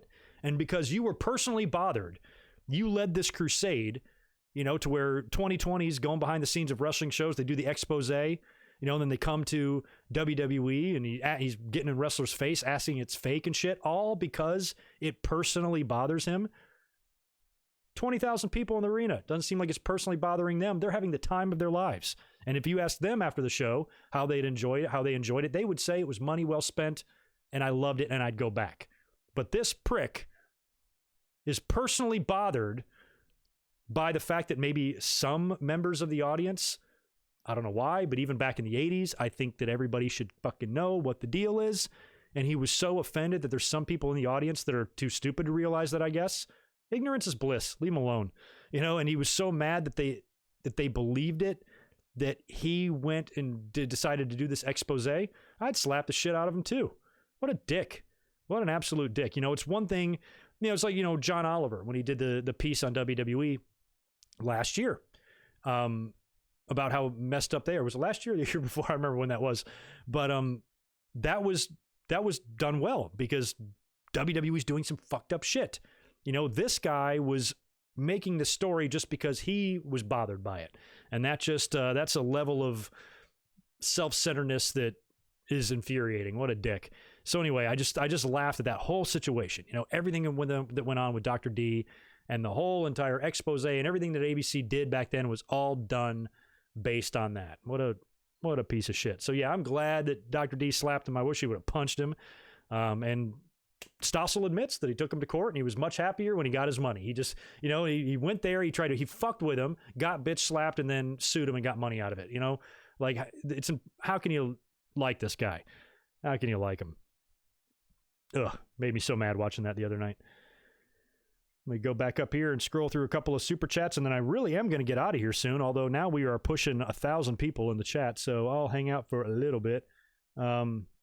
What's next? K-Dog's Kennel, good to see you in here, man. Appreciate it. Thanks for the $5. My wife and I celebrated our 2-year anniversary today. Now capping the night off here. Thank you for all you do. Much love and respect. Well, cheers to you and your wife. 2 years. That is awesome. I remember, I'm not making light of your marriage here. I congratulate you very much, but I'm reminded of a primetime wrestling episode where Bobby Heenan, they're like taking questions from the audience, and the guy said it's like he said it's he and his wife's 20-year anniversary, and Bobby Heenan goes, 20-year anniversary? He goes, do you realize that on your wedding night, if you would have killed her, you'd be out now? I always got a huge kick out of that because the guy was probably like, oh yeah. But anyway, I'm not saying go do anything. Congratulations to you, K-Dog's Kennel, on 24 months of marriage. Excellent news, man. Zane, thank you for another one. Appreciate the 10 more bucks. Oh, shit, I already got that one. So I missed you earlier then, K-Dog's Kennel. I missed you earlier on. I apologize for that if you're still here. I am so sorry. Then who? Yeah, see, sometimes I can miss one. Jordan Smith, thank you, dude. 2 more bucks. I appreciate it. Rock is now 48. Thoughts on a second stimulus? I still haven't gotten my first stimulus, but I'm hoping that comes once I get my shit figured out. But a second stimulus I think is going to be needed. The first stimulus sucked. The unemployment is much more lucrative than that as far as like what you bring in every week. But yeah, I think a second stimulus is going to be necessary for the country. I think they're going to want us out there spending money. And the last thing that we need on top of this pandemic is to have financial burdens on top of it. So there's going to be some people like business owners and things like that are really struggling. But anybody who has worked for many, many, many years, I'm sure, like me, you're getting plenty of money from the government. So at least that's not a worry. But you're going to need it, because I think they definitely want people out doing things, spending money, not being afraid to go to a restaurant and shit like that. And that's what I hope. I'm in the restaurant business. I need people coming in, or I'm going to be in some trouble as well. And then as far as The Rock's birthday, Rock looks good for 48. I laughed how many people were shouting him out on his birthday. It's not even like it was 50th or anything. In 2 years, The Rock is going to be 50 years old. That blows my mind, man. I remember him as a kid. I remember as a rookie. I remember seeing him before he even got into WWE. And look at him now. Jesus, biggest movie star in Hollywood. I'll never forget. I don't know if Daniel's listening. Me and my buddy Daniel back at in Fayetteville. I think it was, I can't, they got all run together. I'm pretty sure it was the same Raw with the midget Bret Hart. Pretty sure it was all that same Raw. Because after the shows back in those days, they would do like another dark match. I don't know if they still do that for Raw now. Do they? It's been forever since I've been to a Raw or SmackDown. Do they still do dark matches after the show? They would do that all the time during the Attitude Era.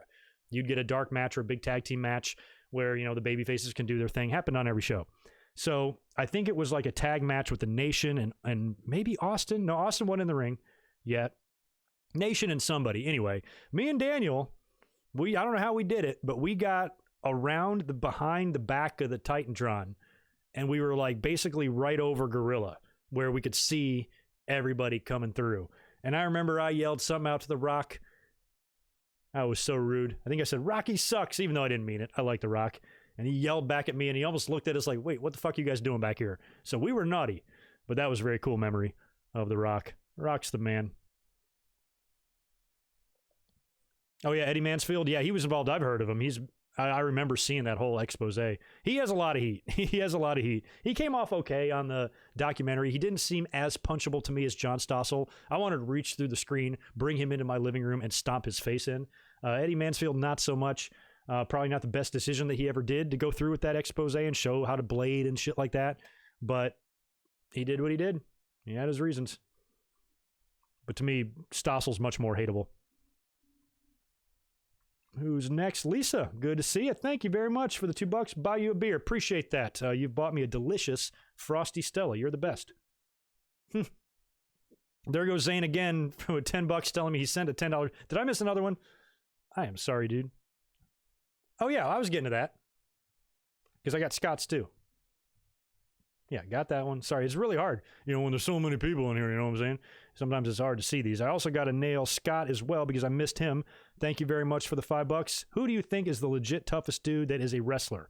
I read that Haku was not to be messed with. Haku would be everybody's top pick. He was no joke. I mean, back in the 80s. Now, there's a difference between just crazy, bar tough and then like actual trained fighter tough. I mean, if Haku wrestled Brock or fought Brock would lose. I'm sorry, Haku would lose. Now, if Haku fought Brock in a bar where there's weapons and broken glass and pool cues, might be a different story. I don't know. But yeah, Haku was definitely one of the toughest. There's a lot of tough guys back in the 80s. Guys like Rick Rude. I wouldn't mess with Rick Rude ever. Road Warrior Hawk. And Road Warrior Animal for that matter. But Road Warrior Hawk was pretty damn scary. Pretty tough. I think even though he was killed by another wrestler, I think Bruiser Brody was not to be trifled with. And guys like Rick Rude, a lot of the Minnesota guys were just so tough. Bret Hart. Bret Hart was a guy that could probably win any fight in the WWE locker room at that time that he got in. So, I don't know. We can do maybe one day that would be a good video or a live stream. Just do toughest wrestlers ever. Just the toughest of the tough. I'd be into that. And there's the $10 super chat from Zane that he mentioned earlier on. On that topic, what was the deal with McMahon threatening cable companies for showing Starrcade over the Survivor Series or something like that? Correct me if I'm wrong. Yeah, that's what he did. So WWE was going to run Survivor Series 87, their new pay-per-view. They were going to run it on the same night, Thanksgiving night, which is also when Starrcade ran. And basically Vince called, I'm going by memory here, Vince called the cable companies and said that if you carry both shows, I'm not going to give you WrestleMania 4. So all the cable companies, of course, backed down and stopped carrying the Starrcade pay-per-view. Only a couple of cable companies kept it and defied Vince McMahon. So that made them available in a much smaller market. And I think what they did is they moved the time of the show. I think they moved it to earlier on in the day and knocked it out early and then left time for Survivor Series so they didn't go head-to-head or something, if I remember the story right. But yeah, that's what Vince did. That's how cutthroat he was. That's how he killed all the territories back in the day. He would go in to TV stations and offer money for their time slots and saying, hey, that wrestling show that you've had on for the past 15 years? Mine's 10 times better. You want to run mine instead? I'll pay you. That's what he did. Just that's the way business is, So he went out specifically to destroy others. He wanted to hinder them at all costs. And that really sucked because, the NWA was still on fire. The NWA still drew money. The NWA still drew crowds. Thousands of people would pack these arenas, 10, 15,000 sellouts in the South, in Virginia, in the Carolinas. I mean, it was huge. And they were really the only real threat to Vince McMahon, even though at that time, even when they were as big as they were on top with Flair and Dusty and all those guys, they still weren't really going to beat the WWE. They were too far ahead, basically. But Crockett was the only real competition that existed, because even by that point, by the time you're getting into 87 and 88, AWA was stripped to bare bones. I mean, there was nothing left. They were now in the Kurt Hennig and Jerry Lawler phase of the world title and the Zbyszko phase. All the talent was gone. All the announcers are gone. Everybody was in New York, and they were not there. There was nothing left of them. But Crockett they were still rolling. So yeah, it's just a shitty thing that they did back then. But it goes to show how big and strong WWE was at that time, and the type of shit that they could do and manipulate in order to get their way and to keep themselves on top. So I'm glad I'm not in business, man. It's a cutthroat world, and I'm glad I don't have to deal with it. There's your, I sent a $10 super chat. So I got that one. Zane, who's up next? Ramon Coffee, good to see you in here as well, man. Long time no see. Just bought me a Retron 5. Nice. I got a Retron 5 right behind me. Now I can play my old NES games. One game you should have in your NES collection is Mike Tyson's Punch-Out. I know. Here's the thing. For a guy that loved playing the original NES back in the day, for some reason that's a game that I never got and played. All my friends knew how to play Punch-Out. I didn't know how to play Punch-Out. Still don't know how to play. And it's a classic. And a lot of people consider it one of the best games ever, in terms of boxing games. But I think I tried to play it on an emulator once, and I'm like, oh man, I suck. Or do I have it? Oh no, I'm sorry. It's on my NES Classic. So it's on there. So I actually do have it. Ramon Coffee. I'm pretty sure it's on my NES Mini. And I remember trying to play it and just been like, I don't get it. So I think I'm 35 years too late on that. But maybe I'll give it another shot as a request from Ramon Coffee. Oh yeah, thank you, Zane. Thank you for another $10. You're awfully generous, dude. You don't have to chime in for a super chat just to tell me I missed a super chat, but I really appreciate it. You're the best. Yeah, the first chat was about the Black Saturday. We hit that, and that was a new one. And Lisa, thank you for 2 more as well. All right, we got very bottom here. The last person out here I see is Giovanni, who was all in Money in the Bank. On the men's side, we got Aleister Black. We have AJ Styles, who qualified tonight. We've got Daniel Bryan, Baron Corbin, Otis, somebody else. On the women, we've got Carmella, Lacey, Dana, along with Asuka, Nia, and Baszler. Off the top of my head. I know I'm missing somebody. Ooh, no, I have not. Andrew Linnell. The Triple H and Foley Untold. Oh, that's probably good. Are they talking about their whole feud and rivalry? That's probably a good one. That's probably a really good one. I can't wait to see. It's going to be the night of Money in the Bank, right? They're doing the Undertaker. Is it 24? Is it, what the hell is it? The Undertaker, the Chronicle on the Undertaker, whatever that is. That's coming out on Sunday, and that's going to be really good. They advertised that a while back. There's the Undertaker's Last Ride or something. Maybe it's a series. And they're going to talk a lot about that WrestleMania match that we all assumed was his retirement match. And I've been giving Undertaker an awful lot of shit for, doing all that and going through that whole deal only to not retire, when in reality, it probably had a lot to do with Vince McMahon saying, I want you back. And so I guess we're going to get that story piece together.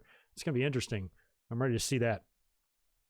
A couple of good documentaries coming out. Incidentally, too, I'm working on a little side project, nothing major, but just for shits and giggles.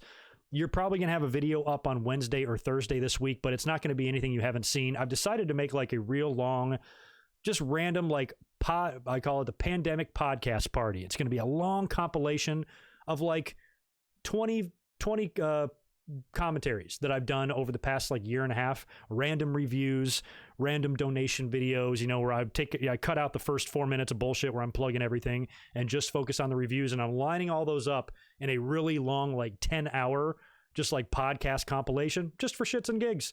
I'll open it with a new exclusive intro, but everything of me welcoming everybody. But the rest of it is just going to be reviews that I've done, because a lot of the reviews that I'm including in it, some of them only have like 4,000 or 5,000 views. So, some less than that. So maybe some of you might not have heard. So I just thought it might be something fun, extra to put on the channel that requires very little work for me. I'm editing it together a little bit differently, but it's not really a hard project to do, and it's not taking me long. I just got to put the rest of it together and see how long it takes to render that thing. So at some point, probably middle of the week or near the end of the week, I'll just throw that on the YouTube channel. It's going to be like 10 hours long, just a long compilation of me talking about wrestling stuff. So if you ever want to have it on in the background and you got a long day of cleaning out your garage, you can just put that on, set it and forget it, and it's just my ass talking the whole time. So you will be very, very tired of my voice by the time you get done with that, if you do in fact listen to the whole thing. So keep a lookout for that. I'm doing that as a little side project, and then I also have a couple of fun videos planned. I've got coming up on May 14th, which I believe is a Thursday. Should be 1 week from this Thursday. We're going to do a live stream courtesy of great Patreon supporter Reese Jones. He's got a fun topic for me to discuss. I got some matches to watch, some research to do, and some notes to make. But on May 14th, we'll come up at the same time that Raw begins. So I'm going to be coming up at 5 o'clock my time, 8 p.m. on the East Coast, and wherever the hell that is, whatever time that is, wherever you live around the world. I know Reese is overseas, so he's going to be joining in at 1 o'clock in the morning for him, but that's what we're planning on. 5 p.m. Pacific, May 14th. Mark it on your calendars. And then after that, I've got another Patreon review, but this one's going to be an uploaded full podcast review on Wrestling Society X. So I've got some research to do there as well. I got to watch all the episodes. They're about 20 minutes long each, make my notes on it, and record my thoughts. So that should be interesting because I knew nothing about that promotion from MTV, and those are the two videos that are coming up on the horizon. Keep a lookout. Oh man, Mike Witt, top 10 bra and panties matches? Holy crap. Maybe I could do that. Who's better, Kurt Axel or Bo Dallas? Good question. They're both very good talents.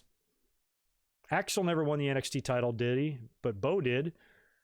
I don't know. I still lean a little bit more towards Curtis Axel, but I always liked Bo Dallas. And Bo Dallas was not released. Maybe they didn't want to release the whole family, because Mike Rotundo was let go, so maybe they thought it would be too much. Maybe they thought it would be disrespectful to Bray or something to release Dallas as well. I would still like to see Bo Dallas get involved with his brother. They look so much alike. He's been off TV for so long now. Don't they have a sister too? Or is that Sister Abigail? Isn't there a girl in the family too? I think they could all kind of get involved. And I think Bo Dallas, what are you paying the guy for? Get him involved. I'm surprised Bo Dallas never joined the Wyatt family all those years ago. Robert Kane, have I watched Brian Zane's video on the UWF? No, I did not. I have not. I didn't even know he did one. Yeah, he knows. Well, if he did a video on him, then I'm sure he talked all about Herb Abrams, and there's some crazy things happening there. So no, I've not seen it, but I'm sure it's pretty good.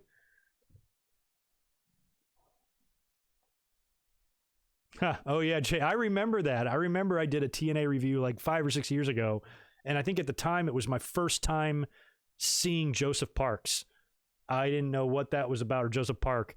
And I was like, what the hell is going on here? I knew Abyss, and I was even entertained by a lot of Abyss matches back then, but wasn't aware of that gimmick that they were doing, and I liked it. I remember liking it. And even Abyss is in WWE now. Joseph Parks is backstage. Is it Park or Parks? I don't know. Yeah, Devlin, exactly. Oh, you have a friend that knows the Rotunda family and Bo is expecting to be released? I could see him being released, totally. But I also feel like he does have that creepy smile, and he does look so much like his brother. You just change him up a little bit, grow some facial hair on him, make him a little bit creepy. He was so kind of goofy anyway when he was on the B team. I could see him coming in and being like in the Funhouse. Don't you think he'd be a really fun character? I'm just a B with no team anymore, because he kind of talks like the characters, and Bo Dallas could be he could fit into the Funhouse more than he could fit in like to the Fiend stuff, I think anyway. Oh man.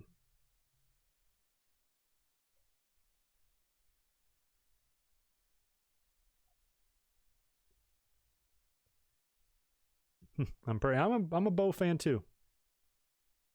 Bo Dallas is good. Lisa, did I get you? Thank you for that other super chat. Not sure if I got you in or not. I don't know, man. I think you're in the minority there in terms of being sick of Otis. I kind of feel like Otis is on the way to big things. He had a big win on SmackDown. I mean, he beat Ziggler clean. I don't think Otis has a chance to win the briefcase, but I'll tell you what. Oh, Otis is the guy I forgot, by the way. But I think he'd be a damn entertaining dude with the briefcase. In terms of baby faces, he'd be great. I don't think he can get up there and grab the briefcase in time, but if he did, he's one baby face that I could tolerate holding the briefcase. And I think that I'm hoping with Heavy Machinery, because I was never like, I don't need them to be a tag team. I know they've been together for a while, and I know we're down a team now. Is it Jimmy or Jay? One of the Usos is injured. It's going to be out 9 months. So that sucks. We've lost the Usos again. So they're a tag team down now. I would like to see, part of me wants to see Heavy Machinery be there to be in the tag team division. But at the same time, if Otis is getting over and you can see potential in Otis, run with it. You know, maybe you can do something with Heavy Machinery down the line in the future. Maybe you get Tucker, who's upset, maybe jealous of Otis. You know they're going to go in that direction at some point. And who knows where this Mandy storyline is going to go with Ziggler, with Sonya, if they decide to tie in Tucker into any of that. I've been speculating on that for the past couple of months. I've been like, do you think Tucker is maybe in on this? And maybe this is some big elaborate plan with him and Sonya to derail the relationship between Otis and Mandy so they can have them to themselves. But I think it was more Ziggler that took on that role of being the conspire with Sonya Deville. But if they do some sort of a swerve, and I think they will, where Tucker turns on Otis in some sort of a surprise move, and I don't know, I just hope it doesn't turn into like Tori and Kane when she turned on him and joined X-Pac and all that back in the day with DX. I don't want to see Otis get too destroyed because he just had his moment. He's finally got Mandy with him. You feel like at some point Mandy's probably going to fuck him over, but let's just hold off and not do it yet and have a little bit of fun with this. But I think, if they do a story where Otis maybe loses his best friend in Tucker, and then after that he leans on Mandy, but then loses her too, what happens to Otis? Does it turn him into a psychotic heel, or does it just give him more sympathy? I don't know. But I think involving Tucker into that situation is something that's probably pretty likely. I think especially with him doing a swerve and having him turn, because if they have aspirations for Otis to kind of be on his own, because they see a lot of potential there, he doesn't need to be with Tucker. So Tucker might get kind of left out in the dust, which sucks for him. But you could turn him heel, and that gives Otis someone to beat. Yeah, and Michael, you're with me. Yeah, you got to think that Tucker is a part of this. Oh, and the hacker. We got to talk about the hacker too. Maybe the hacker is Tucker. I think the hacker could be Xavier Woods. I think he'd be really fun. A lot of people are assuming it's going to be Mustafa Ali, he's back to Mustafa Ali now. Mustafa Ali or Xavier. Those would be two big ones. Of course, the biggest would be CM Punk, but that's not going to happen. So in terms of who they have there, I think Xavier would be fun. I think Xavier would be more fun than Ali, because with it being Xavier, that could potentially be the end of the New Day. And a lot of people have been talking about Big E, for a long time, but really recently, in the last couple of weeks, I've seen his name being brought up a lot in terms of somebody who deserves a singles push, should be getting a shot at a world title or be put on top, or just a strong singles run. That's what I'd like to see. I think we'd all like to see that for Big E. But is there room for a strong singles Big E run on a roster that has guys like Aleister Black on a strong singles run, but isn't really at the end of the day doing a whole lot? So you can do that with Big E, but if you don't pull the trigger on him, why bother doing it to begin with? So other than him, we had some good ideas on Saturday. I'm trying to remember who else we had pitched for the hacker aside from those guys. There's got to be some other interesting options there. The hacker being Tony Khan, that would be really interesting.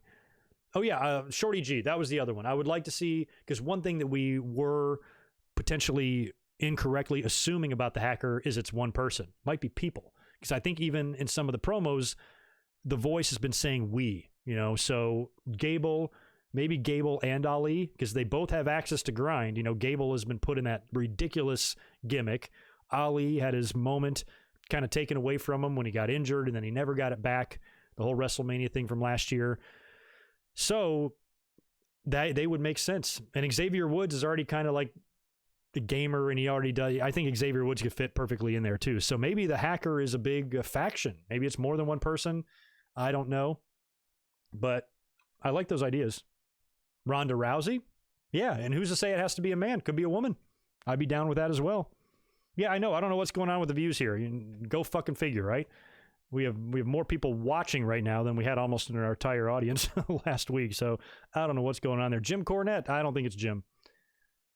And the funny thing is, Jim Cornette, it's so funny how badly Jim Cornette hates AEW, which sucks because he'd be such a perfect manager for the Revival. You know what I mean?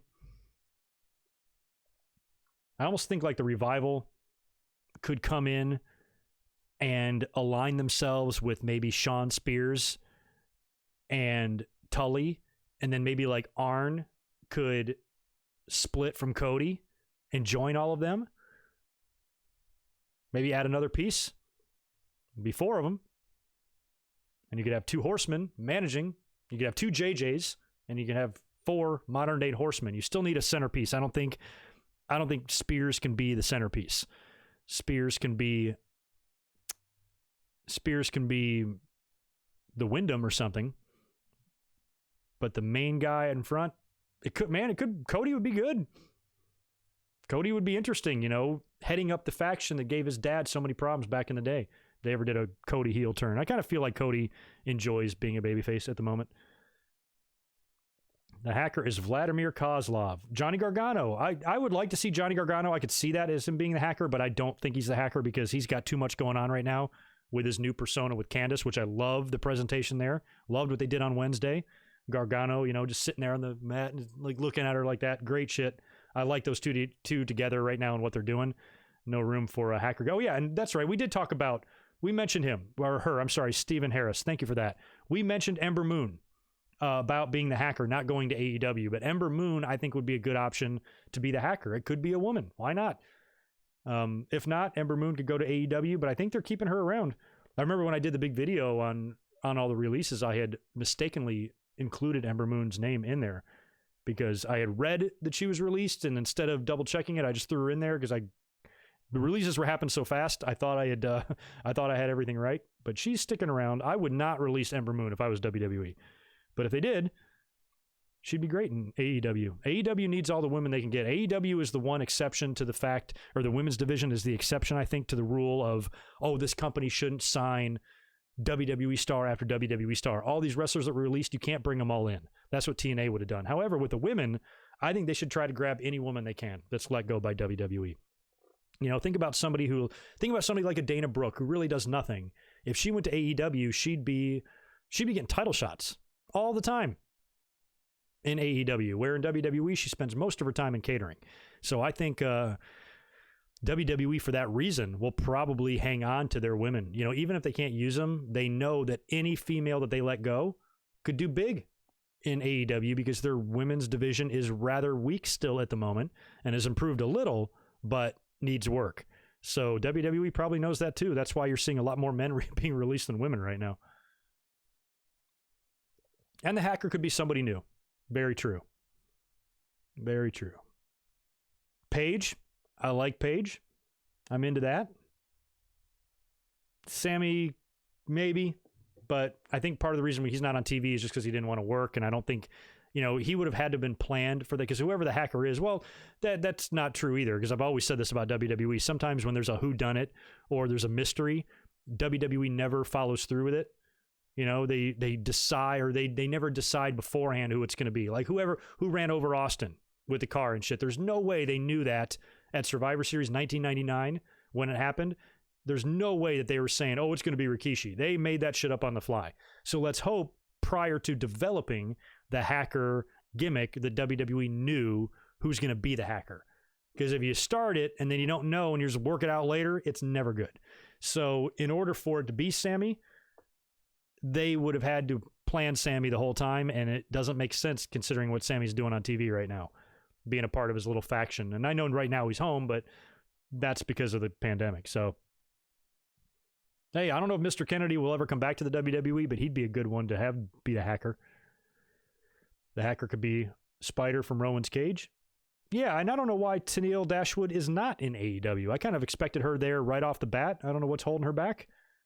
She's great on Impact. I don't know if they got her tied down, but would love to see her. Emma was great. They really did wrong by Emma, WWE. Not sure if I'll ever forgive them for what they did to Emma. Assholes. I don't think the Iconics are released, but they'd be ones to look out for. You know, they haven't done a whole lot either in a while, which I'd feel bad for them because they're so, you know, they came up together and were WWE fans and finally made it. And they haven't done shit with the Iconics at all since they won the titles at WrestleMania. They've been virtually invisible for over a year, it seems like, in the company. But it would be sad if they got let go. Could it be Barry Horowitz? No. I remember Mr. Perfect. It's a bird. It's a plane. Oh, no, it's Barry Horriblewitz. That's what he used to call him, Barry Horriblewitz. I love that. The hacker is Conor McGregor. That would be interesting. That'd be really interesting. I think Ronda would be cool, though. I'd be totally fine with that. I'd be down with Ronda. Sure. All right. Well, holy shit, I'm going to get out of here in about 5 minutes. In about 5 minutes, I will have streamed for a solid 2 hours, so we'll go ahead and cut it off there. So we'll spend the next 5 minutes answering a couple of questions, and then I'm going to strand close to 1,300 people in the chat. I like these numbers. That's what I like to see on this channel. Hang out with me, probably because nobody else is doing Raw reviews, right? Because Raw sucks so bad. Am I the only mofo live right now? So I guess I can't brag about my ratings when I'm the only game in town, huh?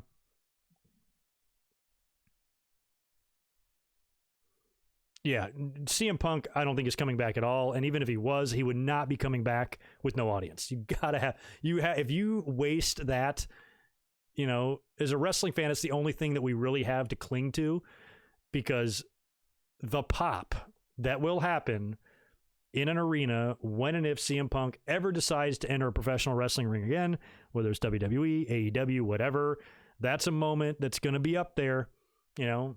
It's going to be up there like with an Edge moment, not in terms of like, I'm not going to like view CM Punk's return, if he ever did return. I wouldn't view it the same way as Edge, you know, where I'd almost be like crying inside. I'd be so happy to see him back. I'd just be like amazed, like, holy shit, he's fucking back. What's the crowd going to react to? It'd be a whole different like level of emotion, you know, where Edge, I could feel it. I could see it.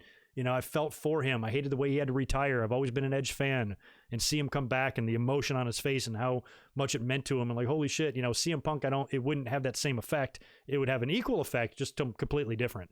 So him coming back, I would love to experience that in an arena or on TV with a bunch of people there and just hear the pop, feel the energy. That would be crazy. Especially if it's a surprise and it's not advertised. You know, if he just showed up, that's what I thought he should do last year. I thought, you know, he should show up at All In or All Out in Chicago. Like, what a way to say, we are here. AEW has arrived. We've grabbed the one free agent, the only free agent in the entire world capable of moving the needle at all. We've got him. He showed up unannounced. Twitter exploded. Wrestling world shit their pants. You know, that's a big moment. I want to see that happen one day. I do. Somewhere. Doesn't have to be in WWE, just anywhere. Anywhere. The hacker is me? That would be great. No, the hacker's not me, but I was behind GTV. Greg, get it? If CM Punk comes back in 2022, who do you like to see him feud with? Well, I don't know. By the time we get to 2022, 2 years from now, it could be anybody. If I'm looking at the roster where it is right now, I'd say the one person that makes the most sense is CM Punk, because they've already had some back and forth. Or not CM Punk, Seth Rollins, because they've already had some back and forth. But other than that, there's lots of good matches he could have. He could work AJ. He could rekindle something with Samoa Joe. He could have another match with John Cena or something. Who knows? Who knows what he could do? He could do some fun things. Hurricane Helms is the hacker. Yeah, Duelist Abe, Paige did say recently that Edge's return is kind of giving her hope. You know, she's not saying, you know, who knows? But I mean, if Edge came back, I'm not a doctor, so I don't know like how neck shit works. But I mean, if he came back from that and had the same surgery as Paige, and Lita's had the same surgery as them, you know, and Austin had the same surgery. So they all came back, you know, but Edge had so much damage done to his neck, you know, he thought he was done for good. But yeah, it kind of gives Paige hope. Maybe it gives Jason Jordan hope. I feel bad for him too. we haven't seen. My cat is wrapped up in the cords. That is not good. We're going to have a problem. Get out of there, please, before you shut down the whole entire operation. Okay, he's got a cord wrapped around his neck. Let me handle this. Come here. Oh, there you go. I saved him. He was like a dolphin stuck in a fishing net. That was about to happen, and then he would have gone crazy, and he would have ripped out all of my connections, and we would have faded to black. So anyway, I think I'm going to get out of here. This was a fun 2-hour stream. I appreciate you guys hanging out tonight, and one of our biggest audiences ever. So that's very, very cool. If you are here for the first time, please be sure to subscribe. Make sure you like this video. If you're checking this video out later, leave me any of your comments on Raw down below, what you thought of the show, if you have anything to add about what I talked about. And then we will be back up here. Like I said, I'll have just a random video that's not really important up somewhere mid-time this week. And then I'll be up here this Saturday for a full Winged Eagle podcast, and we will predict the Money in the Bank card. I'll give you all my predictions for that, what I think should happen, what I want to see happen, all that good stuff. That'll be coming up on Saturday. Otherwise, just keep following me on social media at GoodMicWork, and you can chat wrestling with me all week long. I appreciate you guys hanging out tonight. Thank you very much. Have a great rest of your night, and I'll talk to you in a couple days. Be good.